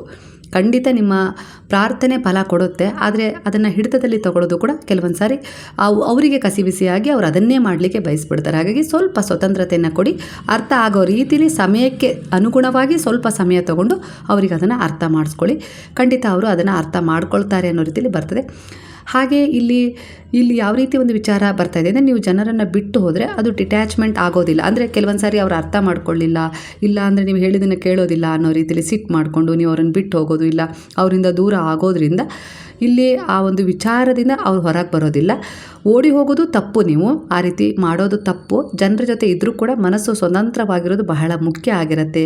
ಅವರನ್ನು ಸ್ವಲ್ಪ ಬದಲಾಯಿಸುವ ನಿಟ್ಟಿನಲ್ಲಿ ನೀವು ಪ್ರಯತ್ನ ಪಟ್ಟರೆ ಖಂಡಿತ ಪರಿಸ್ಥಿತಿ ಹೇಗಿದ್ದರೂ ಕೂಡ ನಿಮ್ಮ ಒಳಗಿನ ಶಾಂತಿ ಹಾಗೆ ಉಳಿಯುತ್ತೆ. ಅದ್ರ ಜೊತೆ ಅವರು ಕೂಡ ಕೆಲವೊಂದು ಸರಿ ಬದಲಾವಣೆ ಆಗ್ತಾರೆ. ನಿಮ್ಮ ನಿರೀಕ್ಷೆ ಕಡಿಮೆ ಮಾಡ್ಕೊಳ್ಳೋದು ತುಂಬ ಉತ್ತಮ ಈ ಸಮಯದಲ್ಲಿ ಅನ್ನೋ ರೀತಿಯಲ್ಲಿ ಬರ್ತದೆ. ಅಂದರೆ ಅತಿಯಾದ ನಿರೀಕ್ಷೆಗಳು ಕೆಲವೊಂದು ಸರಿ ನಿಮ್ಮ ಮನದ ಶಾಂತಿಯನ್ನು, ಆರೋಗ್ಯವನ್ನು ಇಲ್ಲಿ ಹದಗೆಡಿಸ್ತಾ ಇದ್ದಾವೆ. ಹಾಗಾಗಿ ಸಂಬಂಧಗಳಲ್ಲಿ ಹೆಚ್ಚಾದ ನಿರೀಕ್ಷೆಯನ್ನು ಇಟ್ಕೊಳ್ಬೇಡಿ. ಹಾಗೆ ಇರಬೇಕು, ಹೀಗೆ ಇರಬೇಕು ಅಂತ ಹೇಳಿ. ಇದರಿಂದ ನಿಮ್ಮ ಮನಸ್ಸಿಗೆ ನೋವು ಆಗುತ್ತೆ. ಆದರೆ ಅವರು ಬದಲಾಗಬೇಕು ಅಂತೇಳಿ ಒಂದು ಪ್ರಾರ್ಥನೆ ಇರಲಿ. ಖಂಡಿತ ಅದು ಮೌನವಾಗಿದ್ದರೂ ಕೂಡ ಆ ಪ್ರಾರ್ಥನೆ ಫಲ ಕೊಡುತ್ತೆ, ಮ್ಯಾನಿಫೆಸ್ಟ್ ಆಗುತ್ತೆ ನಿಮ್ಮ ನಂಬಿಕೆಗೆ ಅನುಸಾರವಾಗಿ. ಹಾಗೆ ಸೋಷಿಯಲ್ ಮೀಡಿಯಾದ ಜೊತೆ ನಿಮ್ಮನ್ನು ಹೋಲಿಕೆ ಮಾಡ್ಕೊಳ್ಳೋದು ಬೇಡ ಅನ್ನೋ ರೀತಿಯಲ್ಲಿ, ಅದರಲ್ಲಿ ಯಾವುದಾದ್ರೂ ವಿಡಿಯೋಗಳನ್ನು ನೋಡಿ ಅವ್ರು ಹೀಗಿದ್ದಾರೆ, ನಾನು ಯಾಕೆ ಹೀಗಿಲ್ಲ ಅನ್ನೋ ರೀತಿಯಲ್ಲಿ ನಿಮ್ಮನ್ನು, ನಿಮ್ಮ ವ್ಯಕ್ತಿತ್ವವನ್ನು ಹೋಲಿಕೆ ಮಾಡೋದನ್ನು ಮೊದಲು ನಿಲ್ಲಿಸಿ ಅನ್ನೋ ರೀತಿಯಲ್ಲಿ ಕೆಲವರ ಎನರ್ಜಿಗೆ ಕನೆಕ್ಟ್ ಆಗ್ತದೆ. ಅವರು ನಿಮ್ಮನ್ನು ಹೇಗೆ ನೋಡ್ತಾರೆ ಅನ್ನೋ ರೀತಿಲಿ ಭಯ ಪಡಬೇಡಿ. ಕೆಲವರು ನೀವು ಹೇಗಿದ್ದೀರೋ ಅದನ್ನು ಅವರು ಒಪ್ಕೊಳ್ಬೇಕು. ಆ ರೀತಿಯಾಗಿ ನಿಮ್ಮದು ಸ್ಟ್ರಾಂಗ್ ವ್ಯಕ್ತಿತ್ವ ಇದೆ, ಅದನ್ನು ಎಲ್ಲೋ ಒಂದು ರೀತಿಯಲ್ಲಿ ನೀವೇ ದುರ್ಬಲತೆಗೆ ಜಾರಿಸ್ಬೇಡಿ. ನನ್ನನ್ನು ಒಪ್ಕೊಳ್ತಾರೆ ಇಲ್ವೋ ಅನ್ನೋ ರೀತಿಲಿ ನೀವೇ ಕಂಗೆಡ್ತಾ ಇದ್ದೀರಾ, ಅದು ಆ ರೀತಿ ವರ್ತನೆ ಮಾಡೋದು ತಪ್ಪು. ನೀವು ಸ್ಟ್ರಾಂಗ್ ಆಗಿದ್ದೀರಾ, ಹಾಗೆ ನೀವು ಹೇಗಿದ್ದೀರೋ ಹಾಗೆ ಅವ್ರು ಒಪ್ಕೊಳ್ಬೇಕು. ಆ ರೀತಿ ಆಗಿರುತ್ತೆ ನಿಮ್ಮ ವರ್ತನೆ. ಅದಕ್ಕೋಸ್ಕರ ನೀವು ತುಂಬ ಭಿನ್ನವಾದ ಆಲೋಚನೆ ಮಾಡಿ ಮನಸ್ಸನ್ನು ಭಾರವಾಗಿಸ್ಕೊಳ್ಳೋದು ಬೇಡ ಅನ್ನೋ ರೀತಿಲಿ ಬರ್ತಾ ಇದೆ. ಹಾಗೆ ಕೆಲವೊಂದು ವಿಚಾರಗಳನ್ನು ಹಿಡಿದಿಟ್ಕೊಳ್ಳೋ ಪ್ರಯತ್ನವನ್ನು ಪಡಬೇಡಿ. ಅದರಿಂದ ತುಂಬ ಭಯ ಹೆಚ್ಚಾಗುತ್ತೆ. ಭಯದಿಂದ ಜೀವನದಲ್ಲಿ ನೀವು ಮುಂದುವರಿಲಿಕ್ಕೂ ಆಗೋದಿಲ್ಲ, ಕೆಲವು ತೀರ್ಮಾನಗಳನ್ನು ಸರಿಯಾಗಿ ತಗೊಳ್ಳೋಕ್ಕೂ ಆಗೋದಿಲ್ಲ ಅನ್ನೋ ರೀತಿಲಿ ಇಲ್ಲಿ ಗುರು ನಿಮಗೆ ಹೇಳ್ತಾ ಇದ್ದಾರೆ. ನೀವು ಯಾರನ್ನು ಹಿಡಿದುಕೊಳ್ಬೇಕಾಗಿಲ್ಲ. ನಿಮ್ಮದು ಅಂದರೆ ಅದು ನಿಮ್ಮ ಜೊತೆಯೇ ಇದ್ದೇ ಇರುತ್ತೆ. ಅದನ್ನು ಬಲವಂತವಾಗಿ ಹಿಡ್ಕೊಳ್ಳೋ ಅವಶ್ಯಕತೆ ಇರಲ್ಲ. ಸ್ವಲ್ಪ ಆ ಕಡೆ ಈ ಕಡೆ ಆಗ್ಬೋದು. ಕೆಲವೊಂದು ಸಾರಿ ಅವರು ಪಾಠ ಕಲಿಯೋದಿರುತ್ತೆ, ಕೆಲವು ಪರೀಕ್ಷೆಗಳನ್ನು ಎದುರಿಸೋದು ಇರುತ್ತೆ. ಸ್ವಲ್ಪ ತಾಯಿಯಿಂದ ಮಗು ದೂರ ಆಗ್ಬೋದು. ಆದರೆ ಆ ದೂರ ಆದಾಗ ಅದು ನೋವು, ಏನು ಒಂದು ವೇದನೆ, ಇಲ್ಲ ಒಂದು ಏನು ಸಂಕಟಗಳನ್ನು ಅನುಭವಿಸ್ತದಲ್ಲ, ಆಗ ಅದಕ್ಕೆ ಒಂದು ಪಾಠ ಸಿಗುತ್ತೆ. ನನ್ನ ಅಮ್ಮನ ಒಂದು ಅಂಡರಲ್ಲಿದ್ದರೆ, ಜೊತೆಗಿದ್ದರೆ, ಅವಳ ಜೊತೆಗಿದ್ದರೆ ನನ್ನ ಜೀವನ ಸುರಕ್ಷಿತವಾಗಿರುತ್ತೆ ಅಂತ ಹೇಳಿ ಅನಿಸುತ್ತೆ. ಆಗ ಅದು ಖಂಡಿತ ನಿಮ್ಮ ಬಳಿ ಮರಳಿ ಬರೋ ಹಾಗೆ ಕೆಲವು ಸಮಸ್ಯೆಗಳು, ಕೆಲವು ವಿಚಾರಗಳು ನಿಮ್ಮ ಬಳಿ ಮತ್ತೆ ಬಂದೇ ಬರ್ತವೆ, ನಿಮ್ಮ ಹಿಡಿತಕ್ಕೆ ಬರ್ತವೆ. ಆದರೆ ನೀವೇ ಅದನ್ನು ಬಲವಂತವಾಗಿ ಹಿಡ್ಕೊಳ್ಳೋಕ್ಕೆ ಪ್ರಯತ್ನ ಪಡಬೇಡಿ ಅನ್ನೋ ರೀತಿಯಲ್ಲಿ ಬರ್ತದೆ. ಯಾಕಂದರೆ ಕೆಲವೊಂದು ಸರಿ ಅವರ ವಿಚಾರದಲ್ಲೂ ಕೂಡ ಅವರು ಕೆಲವೊಂದು ಪರೀಕ್ಷೆಗಳನ್ನು ಎದುರಿಸಬೇಕಾಗುತ್ತೆ, ಪಾಠಗಳನ್ನು ಕಲಿಬೇಕಾಗುತ್ತೆ. ಆ ಸಮಯ ಕೂಡ ಅವರಿಗೆ ನೀವು ಕೊಡಬೇಕು. ಆಗಲೇ ಅವ್ರ ಜೀವನದಲ್ಲಿ ಅವರು ಮುಂದುವರಿಲಿಕ್ಕೆ, ಕೆಲವು ತೀರ್ಮಾನಗಳನ್ನು ತಗೊಳ್ಳೋಕ್ಕೆ ಸಕ್ಷಮತೆಯನ್ನು ಪಡ್ಕೊಳ್ತಾರೆ ಅನ್ನೋ ರೀತಿಯಲ್ಲಿ ಬರ್ತಾಯಿದೆ. ಹಾಗಾಗಿ ಕೆಲವೊಂದು ಸಾರಿ ಬಿಗಿಯಾಗಿ ಹಿಡಿತವನ್ನು ಸ್ವಲ್ಪ ಸಡಿಲಗೊಳಿಸಿ ಅವರನ್ನು ಮುಕ್ತವಾಗಿ ಒಂದು ಸ್ವತಂತ್ರತೆಯನ್ನು ತಗೊಳ್ಳೋಕ್ಕೆ ಅವಕಾಶ ಮಾಡಿಕೊಡಿ ಅನ್ನೋ ರೀತಿಯಲ್ಲಿ ಬರ್ತಾ ಇದೆ. ಪ್ರೀತಿಸೋದು ಅಂದರೆ ಅಂಟ್ಕೊಳ್ಳೋದೇ ಅಂತ ಅರ್ಥ ಅಲ್ಲ, ಕಾಳಜಿ ವಹಿಸೋದು ಕೂಡ ಆಗಿರುತ್ತೆ. ಆದರೆ ಕಳೆದುಕೊಳ್ಳುವ ಭಯ ಇಲ್ಲದೇ ಇರುತ್ತೆ ಆ ಪ್ರೀತಿಯಲ್ಲಿ. ಹಾಗಾಗಿ ಇಲ್ಲಿ ನೀವು ಪ್ರೀತಿ ಮಾಡ್ತಾ ಇದ್ದರೆ ಅಂಟ್ಕೊಳ್ಳೋದೇನು ಬೇಡ. ಆ ಪ್ರೀತಿ ಅವ್ರ ಬಗ್ಗೆ ಕಾಳಜಿ ಇರಬೇಕು, ಅವ್ರಿಗೆ ಒಳ್ಳೆಯದನ್ನು ಬಯಸೋ ರೀತಿಲಿ ಇರಬೇಕು, ಭಯ ಇರಬಾರ್ದು ಅದ್ರ ಬಗ್ಗೆ ಅನ್ನೋ ರೀತಿಲಿ ಬರ್ತದೆ. ಸಹಾಯ ಮಾಡೋದು, ಆದರೆ ಪ್ರತಿಫಲ ನಿರೀಕ್ಷಿಸದೆ ಸಹಾಯ ಮಾಡೋದು ತುಂಬ ಒಳ್ಳೆಯದು ಅನ್ನೋ ರೀತಿಲಿ ಕಾಣಿಸ್ತದೆ. ಅಂದರೆ ಅವರಿಂದ ಯಾವುದೇ ರೀತಿ ಒಂದು ಪ್ರತಿಫಲ ನಿರೀಕ್ಷೆ ಇಟ್ಕೊಳ್ಳದೆ ಸಹಾಯ ಮಾಡೋದ್ರಿಂದ ನಿಮಗೆ ಒಳಿತೆ ಹೆಚ್ಚಾಗುತ್ತೆ. ಯಾಕಂದರೆ ನೀವು ಅದನ್ನು ಯಾವ ರೀತಿ ಒಂದು ನಿಷ್ಕಲ್ಮಶ ಭಾವದಿಂದ ಕೊಟ್ಟಿರ್ತೀರೋ ಅದೇ ನಿಷ್ಕಲ್ಮಶ ಭಾವದ ಪ್ರತಿಫಲ ನಿಮಗೆ ಬೇರೆ ಯಾವುದೋ ರೀತಿಯಲ್ಲಿ ಸಿಗುತ್ತೆ. ಹಾಗೆ ಇಲ್ಲಿ ಒಬ್ಬ ತಾಯಿ ಮಗುವನ್ನು ಪ್ರೀತಿಸ್ತಾಳೆ, ಆದರೆ ಅವನು ದೊಡ್ಡವನಾದ ಮೇಲೆ ಅವನು ತಮ್ಮ ಜೀವನಕ್ಕೆ ತಮ್ಮದೇ ಆದ ರೀತಿಯಲ್ಲಿ ಹೊಂದ್ಕೊಳ್ಬೇಕಲ್ಲ. ಹಾಗಾಗಿ ಅವರಿಗೆ ಸ್ವಲ್ಪ ಸಹಕಾರನೂ ಕೂಡ ನೀವು ಕೊಡಲೇಬೇಕಾಗತ್ತೆ. ಅದಕ್ಕೆ ನೀವು ತುಂಬ ಅತಿಯಾದ ಕೆಲವೊಂದು ಒತ್ತಡವನ್ನು ಅವ್ರ ಮೇಲೆ ಹೇರೋದು ಬೇಡ. ಪ್ರೀತಿ ಇದೆ, ಆದರೆ ಹಿಡಿದುಕೊಳ್ಳೋ ಬಲವಂತ ಕೂಡ ಮಾಡೋದು ಅಷ್ಟು ಅವಶ್ಯಕತೆ ಇಲ್ಲ ಅನ್ನೋ ರೀತಿಯಲ್ಲಿ ಬರ್ತದೆ. ಇದು ಕೆಲವರ ಎನರ್ಜಿಗೆ ಕಾಣಿಸ್ತಾ ಇದೆ. ಇದು ತಾಯಿ ಮಕ್ಕಳ ಎನರ್ಜಿ ಆಗಿರ್ಬೋದು, ವೈಯಕ್ತಿಕ ಸಂಬಂಧ, ಪ್ರೀತಿ ವಿಚಾರ, ಇನ್ಯಾವುದಾದ್ರೂ ರೀತಿಯಲ್ಲಿ ಬರ್ತಾ ಇದೆ. ಇದು ವೈಯಕ್ತಿಕ ರೀಡಿಂಗ್ ಅಲ್ಲ, ಜನರಲ್ ರೀಡಿಂಗ್ ಆಗಿರೋದ್ರಿಂದ ನಿಮಗೆ ಯಾವ ರೀತಿ ಬರುತ್ತೋ ಅದನ್ನು ತಗೊಳ್ಳಿ, ಅದರಲ್ಲಿ ಸ್ವಲ್ಪ ಬದಲಾವಣೆಯನ್ನು ಮಾಡ್ಕೊಳ್ಳಿ. ಇದು ನಿಮಗೆ ಗುರುವಿನಿಂದ ಮಾರ್ಗದರ್ಶನ ಸಿಗ್ತಾ ಇದೆ ಅಂತೇಳಿ ಅಂದ್ಕೊಳ್ಳಿ. ಇಲ್ಲ ಅಂದರೆ ಇರೋ ಸಂಬಂಧವನ್ನು ಕೂಡ ಎಲ್ಲೋ ಒಂದು ರೀತಿಯಲ್ಲಿ ಹದಗೆಡಿಸ್ಕೊಂಡ್ಬಿಡ್ತೀರ. ಹಾಗಾಗಿ ತುಂಬ ಬಿಗಿಯಾದ ಹಿಡಿತವನ್ನು ಇಟ್ಕೋಬೇಡಿ, ಸ್ವಲ್ಪ ಸಡಿಲಗೊಳಿಸಿ. ಪ್ರೀತಿ ಇರಬೇಕು, ಹಾಗಂತ ಬಲವಂತ ಇರಬಾರ್ದು. ಬಲವಂತವಾಗಿ ಅನವಸರವಾಗಿ ಯಾವುದೋ ಒಂದು ರೀತಿಯಲ್ಲಿ ಅವರನ್ನು ಕಟ್ಟಾಕೋದು ಬೇಡ. ನಿಮ್ಮ ಕೆಲಸ ನೀವು ಮಾಡಿ ಫಲದ ಬಗ್ಗೆ ಅಂಟ್ಕೊಳ್ಳೋದು ಬೇಡ. ಅವ್ರಿಗೆ ಏನು ಮಾಡಬೇಕು, ಅವ್ರ ಜೀವನ ಯಾವ ರೀತಿ ಸೆಕ್ಯೂರ್ ಮಾಡಬೇಕು ಅನ್ನೋದು ನಿಮ್ಮ ಯೋಜನೆ ಇದೆ. ಅದರ ಪ್ರಕಾರ ನೀವು ಮುಂದುವರಿರಿ. ಆದರೆ ಇದೇ ರೀತಿ ಆಗಬೇಕು ಅದೇ ರೀತಿ ಆಗಬೇಕು ಅನ್ನೋ ರೀತಿಯಲ್ಲಿ ಫಲದ ಬಗ್ಗೆ ನೀವು ನಿರೀಕ್ಷೆ ಮಾಡ್ಕೊಳ್ಬಾರ್ದು. ಯಾಕಂದರೆ ಅದು ಅವರವರ ಕರ್ಮದ ಮೇಲೆ ಆಧಾರವಾಗಿರುತ್ತೆ. ಕರ್ಮ ಯಾವ ರೀತಿ ಮಾಡಬೇಕು ಅನ್ನೋದ್ರ ಬಗ್ಗೆ ನೀವು ಅವರಿಗೆ ಗೈಡೆನ್ಸ್ ಮಾಡಿದ್ರೆ ಅದರ ಆಧಾರದ ಮೇಲೆ ನೀವು ಬಯಸಿದಂಥ ಫಲವೂ ಕೂಡ ಅವ್ರು ಪಡ್ಕೊಳ್ಬೋದು ಜೀವನದಲ್ಲಿ ಅನ್ನೋ ರೀತಿಯಲ್ಲಿ ಬರ್ತಾ ಇದೆ. ಜೀವನದಲ್ಲಿ ಏರಿಳಿತಗಳು ಇದ್ದ ಹಾಗೆ ಕೆಲವು ಜನರು ಬರ್ತಾರೆ, ಕೆಲವು ಜನರು ಹೋಗ್ತಾ ಇರ್ತಾರೆ. ಕೆಲವರು ಪಾಠ ಕಲಿಸ್ತಾರೆ, ಕೆಲವರು ನಿಮಗೆ ಏನೋ ಸಹಾಯ ಮಾಡ್ತಾರೆ, ಕೆಲವರು ನಿಮಗೆ ಜೀವನನೇ ಕಲಿಸೋಗ್ತಾರೆ.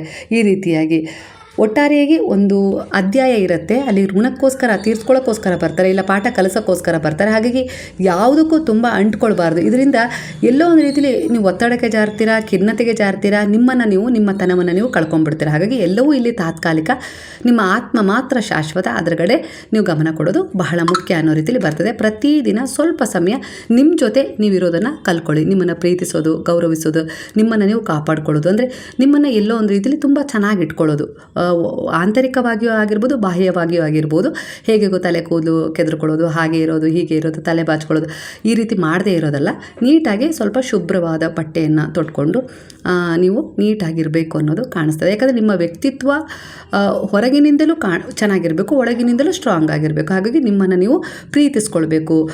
ಮೇಲೆ ಭೌತಿಕವಾಗಿ ಸುಂದರ ಕಂಡು ಒಳಗಿಂದ ನೀವು ಎಲ್ಲೋ ಒಂದು ರೀತಿಯಲ್ಲಿ ಖಿನ್ನತೆಗೆ ಜಾರೋದು ಅಷ್ಟು ಸರಿಯಲ್ಲ. ಹಾಗಾಗಿ ಒಳಗಿಂದನೂ ಕೂಡ ನೀವು ಸ್ಟ್ರಾಂಗ್ ಆಗಿರಬೇಕು. ಧ್ಯಾನಕ್ಕೆ ಮೊರೆ ಹೋಗಿ ಗುರುವನ್ನು ನಾಮಸ್ಮರಣೆ ಮಾಡಿ, ಅವರು ನಿಮಗೆ ಎಲ್ಲ ರೀತಿಯಲ್ಲೂ ಸಹಾಯ ಮಾಡ್ತಾರೆ. ನಾನು ಎಲ್ಲವನ್ನು ನಿಯಂತ್ರಿಸಬೇಕು ಅಂತೇಳಿ ನೀವು ಅಂದ್ಕೊಳ್ಳೋದೇನು ಬೇಡ. ನಿಮ್ಮ ಅರಿವು ನಿಮಗಿದ್ರೆ ಸಾಕು. ನಿರೀಕ್ಷೆ ಕಡಿಮೆ ಮಾಡೋದು ತುಂಬ ಉತ್ತಮ. ಅದು ನಿಮ್ಮ ಬೆಳವಣಿಗೆಗೆ ಕಾರಣ ಆಗುತ್ತೆ, ನಿಮ್ಮ ನೆಮ್ಮದಿಗೂ ಕೂಡ ಆರೋಗ್ಯಕ್ಕೂ ಕೂಡ ಕಾರಣವಾಗುತ್ತೆ. ಕೆಲವರ ಜೀವನದಲ್ಲಿ ಏನಾಗಬೇಕು ಅಂತ ಇರುತ್ತೋ ಅವರ ಕರ್ಮಗಳ ಅನುಸಾರವಾಗಿ ಅದು ಆಗೇ ಆಗತ್ತೆ. ಅದನ್ನು ತಡಿಲಿಕ್ಕೆ ನಿಮ್ಮಿಂದ ಸಾಧ್ಯ ಇಲ್ಲ. ಆದರೆ ಅದನ್ನು ಬದಲಾವಣೆ ಅವರು ಮಾಡ್ಕೊಳ್ಳೋ ರೀತಿಯಲ್ಲಿ, ಅಂದರೆ ತುಂಬಾ ಅತಿರೇಕಕ್ಕೆ ಹೋಗುವಂಥ ಸಮಸ್ಯೆಗಳನ್ನು ಸ್ವಲ್ಪ ಪ್ರಮಾಣದಲ್ಲಿ ತಗ್ಗಿಸುವ ರೀತಿಯಲ್ಲಿ ನೀವು ಅವರಿಗೆ ಗೈಡೆನ್ಸ್ ಕೂಡ ಕೊಡ್ಬೋದು. ನಿಮ್ಮ ಒಂದು ವಿಚಾರಗಳ ಮೇಲೆ, ನಡೆನುಡಿಯ ಮೇಲೆ, ನಡವಳಿಕೆಯ ಮೇಲೆ ಅವರು ಕೂಡ ಬದಲಾಗ್ಬೋದು. ಆ ರೀತಿ ಇರಲಿ ನಿಮ್ಮ ನಡವಳಿಕೆ. ಅದನ್ನು ನೋಡಿ ಅವರು ತಮ್ಮ ಜೀವನದಲ್ಲಿ ಬಹಳಷ್ಟು ಬದಲಾವಣೆಯನ್ನು ಮಾಡ್ಕೊಳ್ತಾರೆ. ಈ ರೀತಿ ಕೂಡ ನಿಮ್ಮನ್ನು ನೀವು ಬದಲಾಯಿಸ್ಕೊಳ್ಳೋದ್ರ ಮೂಲಕ ಕೂಡ ಕೆಲವರನ್ನು ಬದಲಾಯಿಸ್ಬೋದು. ಆ ಕಡೆ ಫೋಕಸ್ ಮಾಡಿ, ಅಂದರೆ ಗಮನ ಹರಿಸಿ. ನೀವು ಯಾರನ್ನೂ ಕೂಡ ಕಳೆದುಕೊಳ್ಳೋದಿಲ್ಲ. ನೀವು ಕೇವಲ ಅಂಟಿಕೊಂಡಿರುವ ಭಾರವನ್ನು ಬಿಡ್ತೀರಾ ಅಷ್ಟೇ. ಅಂದರೆ ತುಂಬ ಅಂಟ್ಕೊಂಡಾಗ ನೋವಾಗ್ಬಿಡುತ್ತಲ್ವ. ನಿಮ್ಮ ಮಕ್ಕಳನ್ನು ನೀವು ತುಂಬ ಹಚ್ಕೊಂಡಿರ್ತೀರ, ಯಾವುದೋ ಒಂದು ಸಂಬಂಧವನ್ನು ತುಂಬ ಹಚ್ಕೊಂಡಿರ್ತೀರ. ಅವರು ಆ ನಂಬಿಕೆಗೆ ದ್ರೋಹ ಮಾಡಿದಾಗ ನಿಮಗೆ ಇಲ್ಲಿಲ್ಲದ ನೋವು ಆಗ್ಬಿಡುತ್ತೆ. ಒಂದೊಂದ್ಸರಿ ಸತ್ತು ಹೋಗ್ಬಿಡೋಣ ಅಂತ ಹೇಳಿ ಅನಿಸ್ಬಿಡುತ್ತೆ ಅಲ್ವಾ. ಆ ರೀತಿಯ ಅಟ್ಯಾಚ್ಮೆಂಟ್ ಇಟ್ಕೊಳ್ಳದೆ ಬಂದದ್ದನ್ನು ಸಮಾನವಾಗಿ ಸ್ವೀಕರಿಸುವಂಥ ಮನೋಭಾವನ, ಆ ಸಮಯದಲ್ಲಿ ಆ ಪರಿಸ್ಥಿತಿಯನ್ನು ಸಂಭಾಳಿಸುವಂಥ, ಅದನ್ನು ನಿಭಾಯಿಸುವಂಥ ಒಂದು ವ್ಯಕ್ತಿತ್ವ ನಿಮ್ಮಲ್ಲಿ ಇರಬೇಕು ಅನ್ನೋ ರೀತಿಯಲ್ಲಿ ಬರ್ತದೆ. ಮನಸ್ಸಿಗೆ ಸ್ವಾತಂತ್ರ್ಯ ಕೊಡುವ ಒಂದು ದೈವಿಕ ಗಿಫ್ಟ್ ಇದೇ ಆಗಿರುತ್ತೆ. ಹಾಗೆ ಅತಿಯಾಗಿ ಕೆಲವು ವಿಚಾರಗಳನ್ನು ಹಚ್ಕೊಳ್ಳೋದು ಬೇಡ. ಅದರಿಂದ ಅಂದರೆ ಅತಿಯಾಗಿ ನಿರೀಕ್ಷೆ ಯಾವುದ್ರ ಮೇಲೆ ಇಡ್ತೀರೋ ಅಲ್ಲಿ ನಿಮಗೆ ನೋವೇ ಸಿಗೋದು. ಹಾಗಾಗಿ ಅದನ್ನು ಸಮಾನವಾಗಿ ತಗೊಂಡಾಗ ಆಗ ನಿಮಗೆ ನೋವು ಆಗೋದಿಲ್ಲ. ಏನು ಬರುತ್ತೋ ಅದನ್ನು ಸ್ಪಷ್ಟವಾಗಿ ತಗೊಳ್ತೀರಾ. ಹಾಗೆ ಅಲ್ಲಿ ಕೆಲವೊಂದು ಪರಿವರ್ತನೆಗಳನ್ನು ಮಾಡ್ಕೊಳ್ತೀರಾ, ಅವರಿಗೂ ಕೂಡ ಗೈಡ್ ಮಾಡ್ತೀರಾ. ಅಂತಹ ಕೆಪಾಸಿಟಿ ನಿಮಗೆ ಸಿಗುತ್ತೆ. ಬಹಳ ಕಷ್ಟ ಅನುಭವಿಸಿದ ಆತ್ಮಗಳೇ ಕೊನೆಗೆ ಮಹಾನ್ ಆತ್ಮಗಳಾಗೋದು. ಅಂದರೆ ಇಲ್ಲಿ ಏನಾದರೂ ಒಂದು ಇತಿಹಾಸವನ್ನು ಸೃಷ್ಟಿ ಮಾಡಿದ್ದಾರೆ ಅಂದರೆ ಅದ್ರ ಹಿಂದೆ ಅವರು ಅಷ್ಟೇ ಒಂದು ಸಫರ್ ಮಾಡಿರ್ತಾರೆ. ಅದರ ಅನುಭವ ನಿಮಗೆ ಆಗಬೇಕಲ್ವ. ನಿಮ್ಮ ಕುಟುಂಬಕ್ಕೆ ಆಗಿರ್ಬೋದು, ನಿಮ್ಮ ಮಕ್ಕಳಿಗೆ ಆಗಿರ್ಬೋದು, ನೀವು ಯಾವೆಲ್ಲ ರೀತಿಲಿ ಒಂದು ಒಳ್ಳೇದಾಗಬೇಕು ಅಂತೇಳಿ ಈಗ ಒಂದು ಸಫರ್ ಮಾಡ್ತಾ ಇದ್ದೀರಲ್ಲ, ಅದು ಖಂಡಿತ ಕಡೆಗಣಿಸಲ್ಲ. ಅದರ ಅರ್ಥ ಅವರಿಗೆ ಈಗ ಆಗ್ತಾಯಿದ್ರು ಮುಂದೆ ಆಗೇ ಆಗತ್ತೆ. ಅದು ಗೌರವಿಸ್ತಾರೆ. ಸ್ವಲ್ಪ ಸಮಯ, ಅಂದರೆ ಈ ಸಮಯನೇ ಎಲ್ಲ ರೀತಿಯಲ್ಲೂ ನಮಗೆ ಗೌರವ ಸಿಗಬೇಕು ಅಂದರೆ ಆಗೋದಿಲ್ಲ ಅನ್ನೋ ರೀತಿಲಿ ಕಾಣಿಸ್ತಾ ಇದೆ. ಹಾಗಾಗಿ ನೀವು ಮುಂದಿನ ದೃಷ್ಟಿಕೋನವನ್ನು ಇಟ್ಕೊಂಡು ಈಗಿನ ಒಂದು ವರ್ತಮಾನವನ್ನು ಸ್ವಲ್ಪ ತಿದ್ದುಕೊಂಡು ಬದಲಾಯಿಸ್ಕೊಂಡು ಹೋಗಿ. ತುಂಬ ನೋವಲ್ಲಿ ಆ ವಿಚಾರವನ್ನು ತಗೊಳ್ಳೋದು ಬೇಡ ಅನ್ನೋ ರೀತಿಲಿ ಬರ್ತದೆ. ಹಾಗೆ ಕೆಲವೊಂದು ವಿಚಾರ ಏನಪ್ಪ ಅಂದರೆ, ನನ್ನ ಜೀವನದಲ್ಲಿ ಇಷ್ಟು ಕಷ್ಟ ಯಾಕೆ ಅನ್ನೋ ರೀತಿಲಿ ಕೆಲವರು ಕೇಳ್ತಾರೆ. ನಾನು ಯಾರಿಗೂ ಕೆಡಕನ್ನು ಮಾಡಿಲ್ಲ, ನನಗೆ ತಿಳಿದ ಮಟ್ಟಿಗೆ ನಾನು ಯಾರಿಗೂ ಕೂಡ ಕೆಡಕನ್ನು ಮಾಡೇ ಇಲ್ಲ. ಆದರೆ ನನಗೆ ಮಾತ್ರ ಪರೀಕ್ಷೆ ಯಾಕೆ ಇಷ್ಟು ಕಷ್ಟ? ಈ ಪ್ರಶ್ನೆಗಳಿಗೆ ಈ ಸಂದೇಶ ಯಾವ ರೀತಿ ಒಂದು ಉತ್ತರವನ್ನು ಇಲ್ಲಿ ಬಾಬಾರವರ ಮೂಲಕ ಕೊಡ್ತಾ ಇದ್ದಾರೆ ಅಂದರೆ, ಸಫರಿಂಗ್ ಅಂದರೆ ಸಂಬಂಧಗಳಲ್ಲಿ ನೋವು, ನಿರಾಶೆ, ನಿರಾಕರಣೆ, ಹಣಕಾಸಿನ ಒತ್ತಡ, ಒಳಗಿನ ಖಾಲಿತನ. ಇವು ಯಾರನ್ನಾದರೂ ಒಡೆಯೋಕೆ ಅಂತ ಬರೋದಿಲ್ಲ. ಆದರೆ ಕೆಲ ಆತ್ಮಗಳಿಗೆ ಇದು ಪಾಠವಾಗಿ ಬಂದಿರುತ್ತೆ, ಅವರನ್ನು ಮಾರ್ಪಡಿಸಲು ಬಂದಿರುತ್ತೆ. ಇಲ್ಲಾಂದರೆ ಅವರದ್ದೇ ಒಂದು ಆತ್ಮದ ಉದ್ದೇಶ ಕೂಡ ಆಗಿರುತ್ತೆ. ಇದು ಅವರೇ ಆ ಉದ್ದೇಶವನ್ನು ಇಟ್ಕೊಂಡು ಬಂದಿರ್ತಾರೆ. ಇಲ್ಲಿ ಯಾವುದೋ ಒಂದು ಋಣವನ್ನು ತೀರಿಸಲಿಕ್ಕೆ, ಕಳ್ಕೊಳ್ಳೋಕ್ಕೆ ಇಲ್ಲ. ಅವರು ಯಾರಿಗೋ ಆ ನೋವನ್ನು ಕೊಟ್ಟಿರ್ತಾರೆ. ನಾನು ಆ ನೋವನ್ನು ಈ ಜನ್ಮದಲ್ಲಿ ಅನುಭವಿಸ್ತೀನಿ, ಸ್ವೀಕರಿಸ್ತೀನಿ, ನಿನ್ನ ಆತ್ಮಕ್ಕೆ ಶಾಂತಿ ಕೊಡ್ತೀನಿ ಅನ್ನೋ ರೀತಿಯಲ್ಲಿ ಕೂಡ ಕೆಲವೊಂದು ಸರಿ ಆ ಉದ್ದೇಶವನ್ನು ಇಟ್ಕೊಂಡು ಬಂದಿರ್ತಾರೆ. ಹಾಗಾಗಿ ಈ ಸಮಯದಲ್ಲಿ ನೀವು ಹಿಂದೆ ಏನು ಮಾತು ಕೊಟ್ಟಿರ್ತೀರಲ್ಲ ಜನ್ಮದಲ್ಲಿ, ಅದು ಮರ್ತೋಗಿರುತ್ತೆ. ಈ ಜನ್ಮದಲ್ಲಿ ಅದು ಹೊಸದಾಗಿ ಪ್ರಾರಂಭ ಆಗಿರುತ್ತಲ್ಲ, ಹಾಗಾಗಿ ನಿಮಗದು ಕಂಗಾಲ ಮಾಡುತ್ತೆ.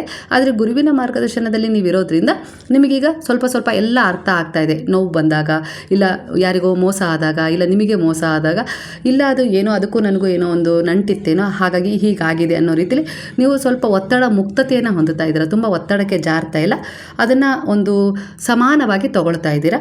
ಒಟ್ಟಾರೆಯಾಗಿ ಒಂದು ಆತ್ಮ ಮಹಾನ್ ಆಗಬೇಕು ಅಂದರೆ ಅದು ಸುಲಭವಾಗಿ ಹುಟ್ಟೋದಿಲ್ಲ, ಅದು ಕಷ್ಟಗಳ ಬೆಂಕಿಯಲ್ಲೇ ತಯಾರಾಗುತ್ತೆ. ಅಂದರೆ ಬಂಗಾರ ಹೊಳಪಾಗೋದಕ್ಕಿಂತ ಮೊದಲು ಅದನ್ನು ಸುಡಲ್ಪಡುತ್ತೆ ಅಲ್ವಾ, ಸುಡ್ತಾರಲ್ಲ ಬೆಂಕಿಯಲ್ಲಿ, ಆಗಲೇ ಅದು ಹೊಳಪು ಇನ್ನೂ ಹೆಚ್ಚು ಪಡ್ಕೊಳ್ಳುತ್ತೆ.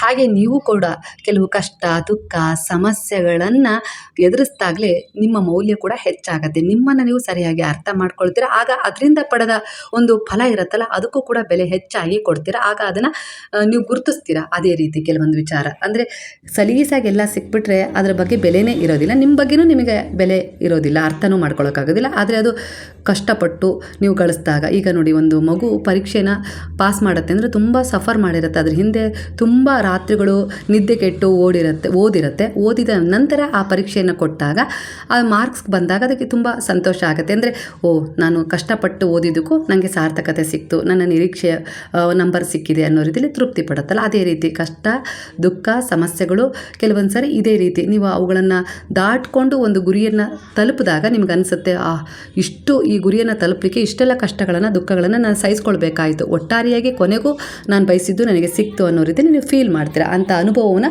ಈಗಾಗಲೇ ಜೀವನ ಕೊಟ್ಟಿದೆ, ಇನ್ನೂ ಕೂಡ ಕೊಡುತ್ತೆ. ಹಾಗಾಗಿ ಇಲ್ಲಿ ನಿಮ್ಮ ಜೀವನದಲ್ಲಿ ಮತ್ತೆ ಮತ್ತೆ ಪರೀಕ್ಷೆಗಳು ಬರ್ತಾ ಇದ್ರೂ ಕೂಡ ಅದು ಶಿಕ್ಷೆ ಅಂತ ಹೇಳಿ ನೀವು ತಗೊಳ್ಳೋದಲ್ಲ, ಅದು ಒಂದು ತಯಾರಿ, ನನಗೋಸ್ಕರ ಏನೋ ಒಂದು ಹೊಸ ತಯಾರಿ ಅನ್ನೋ ರೀತಿಯಲ್ಲಿ ನೀವು ಅದನ್ನು ಸಮಾನವಾಗಿ ಸ್ವೀಕರಿಸಿದಾಗ ಒತ್ತಡ ಇರೋದಿಲ್ಲ. ಒತ್ತಡ ಇಲ್ಲದ ಜೀವನದಲ್ಲಿ ನೆಮ್ಮದಿನೂ ಇರುತ್ತೆ, ಆರೋಗ್ಯನೂ ಇರುತ್ತೆ. ಸರಳವಾಗಿ ಬದುಕಿದ್ರೂ ಕೂಡ ನೀವು ಸಲೀಸಾಗಿ ಸರಾಗವಾಗಿ ಹೋಗ್ತೀರಾ ಮುಂದೆ ಜೀವನದಲ್ಲಿ. ಹಾಗಾಗಿ ಇಲ್ಲಿ ಗುರುವು ನಿಮಗೆ ಹೇಳ್ತಾ ಇದ್ದಾರೆ, ಈಗಿನ ಮನಸ್ಥಿತಿಗೆ ಅನುಗುಣವಾಗಿ ಯಾವುದೂ ಕೂಡ ಸ್ಥಿರವಲ್ಲ.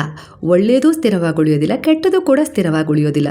ಸುಖನೂ ಸ್ಥಿರವಲ್ಲ, ದುಃಖನೂ ಸ್ಥಿರವಲ್ಲ. ಸಮಾನವಾಗಿ ಅದನ್ನು ನೀನು ನೋಡಬೇಕು, ತಗೊಳ್ಬೇಕು, ಆ ಪರಿಸ್ಥಿತಿಯನ್ನು ಎದುರಿಸ್ಬೇಕು, ನಿಲ್ಲಬೇಕಾದ್ರೆ ಎದುರಿಗೆ. ಅದು ಬಿಟ್ಟು ಓಡಿದಷ್ಟು ಅದು ನಿನಗೆ ತುಂಬ ಭಾರ ಅನಿಸುತ್ತೆ, ಇಲ್ಲ ಅಂದರೆ ತುಂಬ ದೊಡ್ಡ ಸಮಸ್ಯೆ ಅನ್ನೋ ರೀತಿ ಕಾಣುತ್ತೆ. ಹಾಗಾಗಿ ಹೆದರೋದು ಬೇಡ, ನಾನು ನಿನ್ನ ಜೊತೆಗಿದ್ದೀನಿ, ನೀನು ಒಂಟಿಯಲ್ಲ. ಪ್ರತಿ ಕ್ಷಣ ನೀನು ನನ್ನ ಸಹಾಯ ಬಯಸಿದಲ್ಲಿ ನಾನು ನಿನಗೆ ಸಹಾಯ ಮಾಡ್ತೀನಿ ಅನ್ನೋ ರೀತಿಯಲ್ಲಿ ಗುರುವು ನಿಮಗೆ ಮಾರ್ಗದರ್ಶನವನ್ನು ಕೊಡ್ತಾ ಇದ್ದಾರೆ. ಹಾಗೆ ಸಣ್ಣ ಸಮಸ್ಯೆಗೂ ಕೂಡ ಮನಸ್ಸು ಕೆಲವೊಂದು ಸಾರಿ ಕುಗ್ಬಿಡುತ್ತೆ. ಇತರರ ಜೊತೆ ಹೋಲಿಕೆ ಮಾಡಿ ನೋವು ಮಾಡ್ಕೊಳ್ತೀರಾ. ಜೀವನದ ಜೊತೆನೂ ಕೂಡ ಆಗಿರ್ಬೋದು, ಅವ್ರು ಇರೋ ಒಂದು ವ್ಯಕ್ತಿತ್ವವನ್ನು ನೋಡಿ ಕೂಡ ನೀವು ಅವ್ರ ಜೊತೆ ಹೋಲಿಕೆ ಮಾಡಿಕೊಂಡು ನೋವು ಪಡ್ತಾ ಇದ್ದೀರಾ. ಅದು ತಪ್ಪು ಅನ್ನೋ ರೀತಿಯಲ್ಲಿ ಬರ್ತದೆ. ನಾನು ಮಾತ್ರ ಯಾಕೆ ಹೀಗೆ ಅನ್ನೋ ಪ್ರಶ್ನೆ ಕೂಡ ನಿಮಗೆ ಕಾಡುತ್ತೆ. ಆದರೆ ನೀವು ಗಮನಿಸಬೇಕು, ಹೆಚ್ಚು ನೋವು ಅನುಭವಿಸಿದವರು ಹೆಚ್ಚು ಸಂವೇದನಾಶೀಲತೆಯನ್ನು ಪಡ್ಕೊಂಡಿರೋರಾಗಿರ್ತಾರೆ, ಇತರರ ನೋವನ್ನು ಅರ್ಥ ಮಾಡ್ಕೊಳ್ತಾರೆ. ಅಂದರೆ ಕೆಲವೊಂದು ಸಾರಿ ವಿಭಿನ್ನವಾದ ವ್ಯಕ್ತಿತ್ವವನ್ನು ಹೊಂದಿರ್ತಾರೆ. ಇದು ನಿಮ್ಮದೇ ಆದ ಆತ್ಮದ ಆಯ್ಕೆ ಆಗಿರುತ್ತೆ. ಹಾಗಾಗಿ ಬೇರೆಯವ್ರ ಜೊತೆ ಅದನ್ನು ಹೋಲಿಕೆ ಮಾಡ್ಕೊಳ್ಳೋದು ತಪ್ಪಾಗತ್ತೆ. ಕೆಲವೊಂದು ಸಾರಿ ನಿಮ್ಮನ್ನೇ ನೀವು ಪ್ರಶ್ನೆ ಮಾಡ್ಕೊಳ್ಳಿ, ಸಫರಿಂಗ್ ನಿಮಗೆ ಏನು ಕಲಿಸುತ್ತೆ? ಜೀವನದ ಸಂಘರ್ಷಗಳು ಕೆಲವೊಂದು ಸಾರಿ ನಿಮ್ಮ ಅಹಂಕಾರವನ್ನು ಕಡಿಮೆ ಮಾಡಿರುತ್ತೆ, ಕೆಲವು ಸತ್ಯಗಳನ್ನು ನಿಮಗೆ ತಿಳಿಸಿರುತ್ತೆ, ಸಹನೆಯನ್ನು ಕಲಿಸಿರುತ್ತೆ, ಯಾರು ನಿಜವಾಗಿಯೂ ನಿಮ್ಮವರು ಅನ್ನೋದನ್ನು ತೋರಿಸಿರುತ್ತೆ, ನಿಮ್ಮ ಒಳಗಿನ ಶಕ್ತಿಯನ್ನು ಎಚ್ಚರಿಸುತ್ತೆ, ನಿಮ್ಮ ವ್ಯಕ್ತಿತ್ವವನ್ನು ಕಂಡುಕೊಳ್ಳುವಲ್ಲಿ ನಿಮಗೆ ಸಹಾಯ ಮಾಡಿರುತ್ತೆ. ನಾನು ಹೇಗಿರಬೇಕು, ಹೇಗಿರಬಾರ್ದು, ಯಾವುದು ಸರಿ, ಯಾವುದು ತಪ್ಪು ಅಂತ ನಿರ್ಧಾರ ತಗೊಳ್ಳುವಷ್ಟು ನಿಮ್ಮನ್ನು ಸಮರ್ಥರನ್ನಾಗಿಸಿರುತ್ತೆ. ಒಟ್ಟಾರೆಯಾಗಿ ನೀವು ಬದಲಾಗ್ತೀರಾ, ಆದರೆ ಒಳಗೆ ಗಟ್ಟಿನೂ ಕೂಡ ಆಗಿರ್ತೀರ ಈ ಒಂದು ಹೋರಾಟದಲ್ಲಿ, ಜೀವನದ ಸಂಘರ್ಷದಲ್ಲಿ. ಆದರೆ ನೀವು ಕೆಲವೊಂದು ಸರಿ ನಿಮಗೆ ನೀವೇ ಹೇಳ್ಕೊಳ್ಳೋದು ಹಾಗೆ, ಅವ್ರ ಜೀವನದಲ್ಲಿ ಏನೂ ಸಂಘರ್ಷ ಪಡಲಿಲ್ಲ, ನನ್ನ ಜೀವನದಲ್ಲಿ ಯಾಕಿಷ್ಟು ಕಷ್ಟ, ದುಃಖ. ಒಳಗೆ ಅವರೂ ಕೂಡ ಅನೇಕ ರೀತಿಯ ಸಂಘರ್ಷಗಳಿಗೆ ಒಳಪಟ್ಟಿರ್ತಾರೆ. ದೂರದ ಬೆಟ್ಟ ಕಣ್ಣಿಗೆ ನುಣ್ಣಗೆ ಅನ್ನೋ ಹಾಗೆ ನಿಮಗೆ ಅದು ಕಾಣಿಸೋದಿಲ್ಲ. ನಿಮಗೆ ಮೇಲ್ಮುಖವಾಗಿ ಅವರ ಮೇಲ್ಮೈ ಕಾಣಿಸ್ತಾ ಇದೆ ಹೊರತು ಒಳಗಿನ ಅವರ ಸಂಘರ್ಷ ನಿಮಗೆ ಕಾಣಿಸ್ತಾ ಇಲ್ಲ. ಹಾಗಾಗಿ ನಿಮ್ಮ ಸಂಘರ್ಷಗಳು ಎಲ್ಲೋ ಒಂದು ರೀತಿಯಲ್ಲಿ ಅವ್ರ ಜೊತೆ ಹೋಲಿಕೆ ಮಾಡ್ತಾ ಇದ್ದಾರೆ, ಮಾಡೋದು ಬೇಡ ಅನ್ನೋ ರೀತಿಯಲ್ಲಿ ಬರ್ತದೆ. ಪ್ರತಿಯೊಬ್ಬ ಮನುಷ್ಯನೂ ಕೂಡ ಇಲ್ಲಿ ಒಂದು ಹೋರಾಟವನ್ನು, ಸಂಘರ್ಷವನ್ನು ಮಾಡಿದ ನಂತರವೇ ಒಂದು ಫಲವನ್ನು ಪಡ್ಕೊಳ್ಳೋದು. ಅಂದರೆ ಪ್ರತಿಫಲ ಹೇಗೆ ಸಿಗುತ್ತೆ ಅಂದರೆ ಶ್ರಮ ಜೊತೆಗೆ ಸಿಗುತ್ತೆ. ಶ್ರಮ ಇಲ್ಲದೆ ಯಾರಿಗೂ ಕೂಡ ಪ್ರತಿಫಲ ಸಿಗೋದಿಲ್ಲ ಅನ್ನೋದು ವಾಸ್ತವ ಸತ್ಯ. ಅದನ್ನು ಅರ್ಥ ಮಾಡ್ಕೊಳ್ಳಿ. ಇದೇ ಒಂದು ಆಳವಾದ ಸತ್ಯ ಅನ್ನೋ ರೀತಿಯಲ್ಲಿ ಗುರು ಹೇಳ್ತಾ ಇದ್ದಾರೆ. ಆದರೆ ಪ್ರತಿಯೊಂದು ವಿಚಾರದಲ್ಲೂ ಯಾವುದೇ ರೀತಿ ಒಂದು ಹೋರಾಟ ಇರಲಿ, ಯಾವುದೇ ರೀತಿ ಒಂದು ಕರ್ಮ ನಿಮ್ಮನ್ನು ಕಾಡ್ತಾ ಇರಲಿ, ಯಾವುದೇ ರೀತಿ ನಿಮ್ಮ ಆತ್ಮದ ಒಂದು ಉದ್ದೇಶ ಹೊಂದಿ ಬಂದಿರಲಿ, ನನ್ನ ಸಹಾಯವನ್ನು ನೀವು ಕೇಳಿದ್ದೀರಾ, ನನ್ನ ಶರಣದಲ್ಲಿ ಬಂದಿದ್ದೀರಾ ಅಂದರೆ ನಾನು ಪರಿಪೂರ್ಣವಾಗಿ ನಿಮಗೆ ಸಹಾಯ ಮಾಡ್ತೀನಿ. ನೀವು ಹಿಂದೆ ಏನು ಮಾಡಿದರೆ ಅದು ನಿಮಗೆ ಗೊತ್ತಿಲ್ಲ, ಈಗ ಮರ್ತೋಗಿದೆ. ಹಾಗೆ ಮುಂದೆ ನೀವು ಏನಾಗಬೇಕು ಅದು ನಿಮಗೆ ಗೊತ್ತಿದೆ, ಆದರೆ ಆ ದಾರಿ ತಲುಪೋದು ಹೇಗೆ ಅಂತ ಗೊತ್ತಿಲ್ಲ. ಆದರೆ ನಾನು ನಿಮಗೆ ಆ ದಾರಿ ತೋರಿಸ್ತೀನಿ.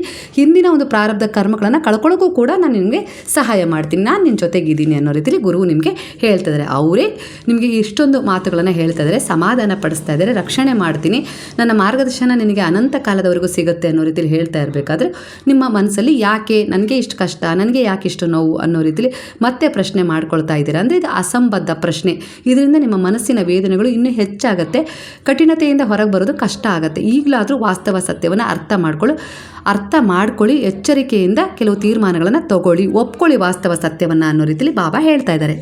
ಒಟ್ಟಾರೆಯಾಗಿ ಈಗ ನೀವು ಎದುರಿಸ್ತಾ ಇರುವ ಕಷ್ಟಗಳು, ಸಮಸ್ಯೆಗಳು ನಿಮ್ಮ ಆತ್ಮವನ್ನು ಎತ್ತೋಕೆ ಬಂದಿವೆ. ಅಂದರೆ ನಿಮಗೆ ಏನೋ ಮುಂದೆ ಒಂದು ಒಳ್ಳೆಯದನ್ನು ಕೊಡೋಕ್ಕೆ ಬಂದಿದೆ, ಅದಕ್ಕೆ ನಿಮ್ಮನ್ನು ಅರ್ಹರಾಗಿಸ್ತಾ ಇದ್ದಾವೆ, ಸಮರ್ಥರನ್ನಾಗಿಸ್ತಾ ಇದ್ದಾವೆ. ಅಂದರೆ ನೀವು ಏನೋ ಒಂದು ಮಹತ್ತರವಾದ ಒಂದು ಒಳ್ಳೆಯ ಜೀವನವನ್ನು, ಉದ್ದೇಶವನ್ನು ಹೊಂದಿದ್ದೀರಾ ಅಂದರೆ ಆ ಜೀವನವನ್ನು ಪಡ್ಕೊಳ್ಳೋಕ್ಕೆ ನೀವು ಅದಕ್ಕೆ ಅರ್ಹರಾಗಬೇಕಲ್ವಾ.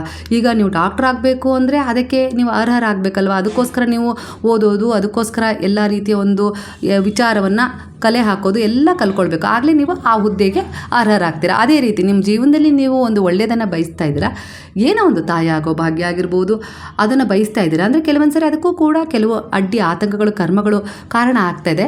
ಅದು ನಿಮ್ಮದೇ ಆದ ಒಂದು ಬ್ಲಾಕೇಜನ್ನು ತೋರಿಸ್ತಾ ಇದೆ. ಅದಕ್ಕೆ ನಿಮ್ಮನ್ನು ಅರ್ಹರಾಗಿಸ್ತಾರೆ. ಗುರು ಅಷ್ಟು ಸುಲಭಕ್ಕೆ ನಿಮ್ಮನ್ನು ಕೈ ಬಿಡೋದಿಲ್ಲ, ಯಾಕಂದರೆ ಅವರಿಗೆ ತುಂಬ ಶಕ್ತಿ ಇದೆ, ನೀವು ಅದನ್ನು ಅರ್ಥ ಮಾಡ್ಕೊಳ್ಬೇಕು. ಎಲ್ಲೋ ಒಂದು ರೀತಿಯಲ್ಲಿ ಆ ಶಕ್ತಿಯನ್ನೇ ಸಂದೇಹವಾಗಿ ನೋಡಿದಾಗ ಅಲ್ಲೇ ಬ್ಲಾಕೇಜ್ ಉಂಟಾಗುತ್ತೆ.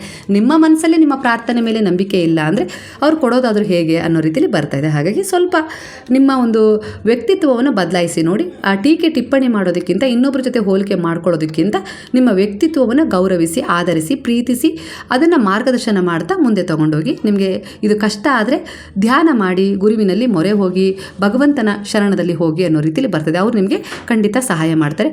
ನೋವನ್ನು ಶತ್ರು ಅಂತ ಹೇಳಿ ನೋಡೋದು ಬೇಡ, ಅದು ನಿಮ್ಮ ಗುರು ಆಗಿದೆ. ಈಗ ಕಷ್ಟವಾಗಿದ್ದರೂ ಮುಂದಿನ ದಿನಗಳಲ್ಲಿ ನೀವೇ ಒಂದು ಬೆಳಕಾಗ್ತೀರಾ, ಒಬ್ಬರಿಗೆ ಮಾರ್ಗದರ್ಶನ ನೀಡ್ತೀರಾ, ಜೀವನದಲ್ಲಿ ಒಂದು ಒಳ್ಳೆಯ ಜಾಗದಲ್ಲಿ ಹೋಗಿ ನಿಲ್ತೀರಾ ಅನ್ನೋ ರೀತಿಯಲ್ಲಿ ಬರ್ತದೆ. ನಿಮ್ಮ ಕತೆ ಇನ್ನೊಬ್ಬರಿಗೆ ಪ್ರೇರಣೆ ಖಂಡಿತ ಆಗುತ್ತೆ, ಈಗಾಗಲೇ ಆಗಿದೆ. ನೀವು ಅನುಭವಿಸಿದ ಕಷ್ಟಗಳು ಯಾವುದೂ ಕೂಡ ವ್ಯರ್ಥ ಆಗಿಲ್ಲ, ಅದು ಒಂದಲ್ಲ ಒಂದು ರೀತಿಯಲ್ಲಿ ನಿಮ್ಮನ್ನು ಗಟ್ಟಿ ಮಾಡಿದೆ. ಹಾಗೆ ಕೆಲವೊಂದು ವಿಚಾರಗಳನ್ನು ಪಡ್ಕೊಳ್ಳೋಕ್ಕೆ ಅರ್ಹರಾಗಿಸಿದೆ. ಅದನ್ನು ಅರ್ಥ ಮಾಡ್ಕೊಳ್ಳಿ. ಒಂದು ಆತ್ಮ ಮಹಾನ್ ಆಗಬೇಕು ಅಂದರೆ ಅದನ್ನು ಕೆಲವೊಂದು ವಿಚಾರಗಳು, ಕಷ್ಟಗಳು, ದುಃಖಗಳು ರೂಪಿಸ್ತಾ ಇದ್ದಾವೆ, ಅದರ ಕಡೆ ಗಮನ ಕೊಡಿ. ನೀವು ನಿಮ್ಮ ಮಗುವಿಗೆ ಜನ್ಮ ಕೊಟ್ಟಿದ್ದೀರಾ ಅಂದರೆ ಅದಕ್ಕೆ ಶಕ್ತಿ ಬರಲಿಕ್ಕೆ, ಜ್ಞಾನ ಬರಲಿಕ್ಕೆ ಅದನ್ನು ಗಮನಿಸ್ತೀರಾ. ಅದಕ್ಕೆ ಯಾವೆಲ್ಲ ರೀತಿಯ ತಯಾರಿಯನ್ನು ಹುಟ್ಟಿದ ಕ್ಷಣದಿಂದಲೇ ಮಾಡಲಿಕ್ಕೆ ಶುರು ಮಾಡ್ತೀರಲ್ಲ, ಅದೇ ರೀತಿ ಕೆಲವು ಕಷ್ಟಗಳು ಅದು ಅನುಭವಿಸುತ್ತೆ. ತೆವಳಬೇಕಾರೆ, ಮಗಚಬೇಕಾರೆ ಅದರ ಸ್ವಯಂ ಪ್ರಯತ್ನ ಮಾಡಬೇಕದು. ಇಲ್ಲ ಅಂದರೆ ಅದನ್ನು ಏನಂತಾರೆ, ಅಬ್ನಾರ್ಮಲ್ ಮಗು ಅಂದ್ಬಿಡ್ತಾರೆ. ಅದಾಗಿ ಸ್ವಪ್ರಯತ್ನದೊಂದಿಗೆ ಬೀಳಬೇಕು, ಏಳಬೇಕು, ಓಡಾಡಬೇಕು, ಕಲ್ತಾಗಲೇ ನಿಮ್ಮ ಸಪೋರ್ಟ್ ಅದಕ್ಕೆ ಜೊತೆಗಿರುತ್ತೆ. ಆದರೆ ತುಂಬ ಪೆಟ್ಟಾಗದಂತೆ ಅದಕ್ಕೆ ಕಾವಲಾಗಿ ನಿಂತಿರ್ತೀರ. ಅದೇ ರೀತಿ ಗುರು ನಿಮ್ಮ ಜೊತೆ ನಿಂತಿದ್ದಾರೆ. ನಿಮ್ಮ ಪ್ರಾರಬ್ಧ ಕರ್ಮಗಳನ್ನು ಕಳ್ಕೊಳ್ಳೋಕ್ಕೆ ಅವರು ಸಹಾಯ ಮಾಡ್ತಾ ಇದ್ದಾರೆ. ನಿಮ್ಮನ್ನು ಬೀಳಿದ್ದಾಗ ಎಬ್ಬಿಸ್ತಾ ಇದ್ದಾರೆ. ಹಾಗೆ ನಿನ್ನಿಂದ ಆಗತ್ತೆ, ಮುಂದೆ ಹೋಗು, ನಾನು ನಿನ್ನ ಜೊತೆಗಿದ್ದೀನಿ ಅನ್ನೋ ರೀತಿಯಲ್ಲಿ ಧೈರ್ಯ ತುಂಬ್ತಾ ಇದ್ದಾರೆ. ಒಟ್ಟಾರೆಯಾಗಿ ನಿಮಗೆ ಒಂದು ಉತ್ತಮ ಜೀವನ ಕೊಡಲಿಕ್ಕೆ, ಅವರು ಭವಿಷ್ಯವನ್ನು ರೂಪಿಸಿಕೊಡಲಿಕ್ಕೆ, ನಿಮ್ಮ ಹಿಂದಿನ ಜನ್ಮದ ಪ್ರಾರಬ್ಧ ಕರ್ಮಗಳನ್ನು ಕಳ್ಕೊಳ್ಳೋಕ್ಕೆ ಸಹಾಯ ಮಾಡ್ತಿದ್ದಾರೆ. ನೀವು ಹೇಗೆ ನಿಮ್ಮ ಮಗು ಹುಟ್ಟಿದಾಗಿನಿಂದ ಅದರ ಜೀವನವನ್ನು ಸುರಕ್ಷಿತವಾಗಿಡಲಿಕ್ಕೆ ಯಾವೆಲ್ಲ ರೀತಿಯಲ್ಲಿ ಒಂದು ಪ್ರಿಪೇರ್ ಮಾಡ್ಕೊಳ್ತಾ ಇದ್ದೀರಲ್ಲ, ಸಜ್ಜು ಮಾಡ್ತಾ ಇದ್ದೀರಲ್ಲ, ಸಿದ್ಧತೆ ಮಾಡ್ತಾ ಇದ್ದೀರಲ್ಲ, ಅದೇ ರೀತಿ ಗುರುವು ನಿಮ್ಮ ಜೊತೆಗಿದ್ದು ನಿಮಗೆ ಎಲ್ಲ ರೀತಿಯ ಒಂದು ಸುರಕ್ಷಿತ ಜೀವನ ಕೊಡಲಿಕ್ಕೆ ಸಿದ್ಧತೆ ಮಾಡ್ತಾ ಇದ್ದಾರೆ. ನೀವು ನಂಬಬೇಕಷ್ಟೇ. ನಂಬಿಕೆಗೆ ಅನುಸಾರವಾಗಿ ನಿಮಗೆ ಪ್ರತಿಫಲ ಕೆಲವರಿಗೆ ಸಿಕ್ಕಿದೆ, ಕೆಲವರಿಗೆ ಇನ್ನೂ ಸಂದೇಹ ಇದೆ. ಯಾಕಂದರೆ ತುಂಬ ನಿರಾಶೆಗಳು ಕಾಡಿದ್ದಾವೆ, ಕೊರತೆಗಳು ಕಾಡಿದ್ದಾವೆ. ಹಾಗೆ ತುಂಬ ದೂರ ಬಂದುಬಿಟ್ಟಿದ್ದೀರಾ, ಇನ್ನು ಏನು ಉಳಿದಿದೆ ನನ್ನ ಜೀವನದಲ್ಲಿ ಅನ್ನೋ ರೀತಿಲಿ ಇದೆ. ಆದರೆ ನಿಮ್ಮ ಆತ್ಮದ ಉದ್ದೇಶವೇ ಅದೇ ಆಗಿತ್ತು. ಅಂದರೆ ಹಿಂದಿನ ಜನ್ಮದನ್ನು ಕಳ್ಕೊಳ್ಳೋದು, ಇಲ್ಲಿ ಏನಾದರೂ ಹೊಸದೊಂದನ್ನು ಸ್ವಲ್ಪ ಪುಣ್ಯವನ್ನು ಸಂಪಾದನೆ ಮಾಡಿಟ್ಟು ಹೋಗೋದು. ಹಾಗಾಗಿ ಅದು ಸ್ವಲ್ಪ ಲಾಂಗ್ ಟೈಮ್ ತಗೊಂಡಿದೆ. ಆದರೆ ಗುರುವಿನ ಶರಣದಲ್ಲಿರೋದ್ರಿಂದ ನೀವು ಕೊನೆ ಹಂತದಲ್ಲಾದರೂ ನೆಮ್ಮದಿಯ ಜೀವನವನ್ನು ಅನುಭವಿಸ್ತೀರಾ. ನೀವು ಬಯಸಿದ್ದು ನಿಮಗೆ ಖಂಡಿತ ಶಾಂತಿ, ನೆಮ್ಮದಿ, ಆರೋಗ್ಯದ ರೂಪದಲ್ಲಿ ಸಿಗುತ್ತೆ ಅನ್ನೋ ರೀತಿಯಲ್ಲಿ ಬರ್ತಾ ಇದೆ. ಈಗ ಅಳ್ತಾ ಇರ್ಬೋದು, ಚಿಂತೆಯಲ್ಲಿರ್ಬೋದು, ಆದರೆ ನಾಳೆ ಖಂಡಿತವಾಗಿಯೂ ಯಾರನ್ನಾದರೂ ನಗಿಸೋವಂತಹ ಪ್ರೇರಣೆಯ ಶಕ್ತಿ ನಿಮ್ಮಲ್ಲಿ ಬರುತ್ತೆ. ಈಗ ನೀವು ಒಡೆದಂತೆ ಅನ್ನಿಸ್ತಾ ಇರ್ಬೋದು, ಆದರೆ ನಾಳೆ ಇನ್ನೊಬ್ಬರಿಗೆ ನೀವೇ ಬಲವಾಗಿ ನಿಲ್ತೀರಾ, ಭರವಸೆಯಾಗಿ ನಿಲ್ತೀರಾ. ಖಂಡಿತ ಇದು ನಡೆಯುತ್ತೆ. ನಿಮ್ಮ ಆತ್ಮವಿಶ್ವಾಸವನ್ನು ಕಳೆದುಕೊಳ್ಳೋದು ಬೇಡ, ನಿಮ್ಮ ಶಕ್ತಿಯನ್ನು ಕಡೆಗಣಿಸೋದು ಬೇಡ. ನೀವು ದುರ್ಬಲರಲ್ಲ, ಭಗವಂತನ ಆಶೀರ್ವಾದ ನಿಮ್ಮೇಲೂ ಇದೆ. ಧೈರ್ಯವಾಗಿರಿ. ನಿಮ್ಮ ನೋವಿನ ಹಿಂದೆ ಒಂದು ದೈವಿಕ ಯೋಜನೆ ಇದೆ, ಅದನ್ನು ಅರ್ಥ ಮಾಡ್ಕೊಳ್ಳಿ ಅನ್ನೋ ರೀತಿಯಲ್ಲಿ ಗುರುವು ಎಚ್ಚರಿಸ್ತಾ ಇದ್ದಾರೆ. ಖಂಡಿತ ಇವತ್ತಿನ ಟ್ಯಾರೋ ರೀಡಿಂಗ್ನ ಮೆಸೇಜ್ ನಿಮ್ಮ ಮನಸ್ಸಿಗೆ ಹತ್ತಿರವಾಗಿದ್ದರೆ, ಸತ್ಯವನ್ನು ತಿಳಿಸಿದರೆ, ಸತ್ಯವನ್ನು ಒಪ್ಕೊಂಡು ನೀವು ಕೆಲವು ತೀರ್ಮಾನಗಳನ್ನು ತಗೊಂಡು ಸಮಾನ ಸ್ಥಿತಿಯನ್ನು ಅನುಭವಿಸುವ ಮಟ್ಟದಲ್ಲಿ ನಿಮ್ಮನ್ನು ಬದಲಾವಣೆ ಮಾಡಿದರೆ ಕೃತಜ್ಞತಾಪೂರ್ವಕವಾಗಿ ಸಾಯಿರಾಮ್ ಅಂತೇಳಿ ಗುರುವಿಗೆ ಕಮೆಂಟ್ ಮಾಡೋದನ್ನು ತಿಳಿಸೋದನ್ನು ಮರಿಬೇಡಿ. ಈಗಿನ ಎನರ್ಜಿಗೆ ನಿಮ್ಮನ್ನು ಹೀಲ್ ಮಾಡಿದೆ, ಗೈಡ್ ಕೂಡ ಮಾಡಿದೆ, ಹಾಗೆ ನೀವು ಒಂದು ದೈವಿಕ ರಕ್ಷಣೆಯ ಯೋಜನೆಯಲ್ಲಿ ಇದೀರಾ ಅನ್ನೋದನ್ನು ಕನ್ಫರ್ಮ್ ಮಾಡಿದೆ ಅನ್ನೋ ರೀತಿಯಲ್ಲಿ ಮೆಸೇಜ್ ಸಿಗ್ತಾ ಇದೆ. ಹಾಗಾದರೆ ಈಗ ಎಂದಿನಂತೆ ಎಲ್ಲರೂ ಸೇರಿ ಹೇಳೋಣ, ಹರೇ ರಾಮ ರಾಮ ರಾಮ ಹರೇ ಹರೇ, ಹರೇ ಕೃಷ್ಣ ಕೃಷ್ಣ ಕೃಷ್ಣ ಹರೇ ಹರೇ, ಹರೇ ಸಾಯಿ ಸಾಯಿ ಸಾಯಿ ಹರೇ ಹರೇ, ಹರೇ ಬಾಬಾ ಬಾಬಾ ಬಾಬಾ ಹರೇ ಹರೇ, ಹರೇ ದತ್ತ ದತ್ತ ದತ್ತ ಹರೇ ಹರೇ.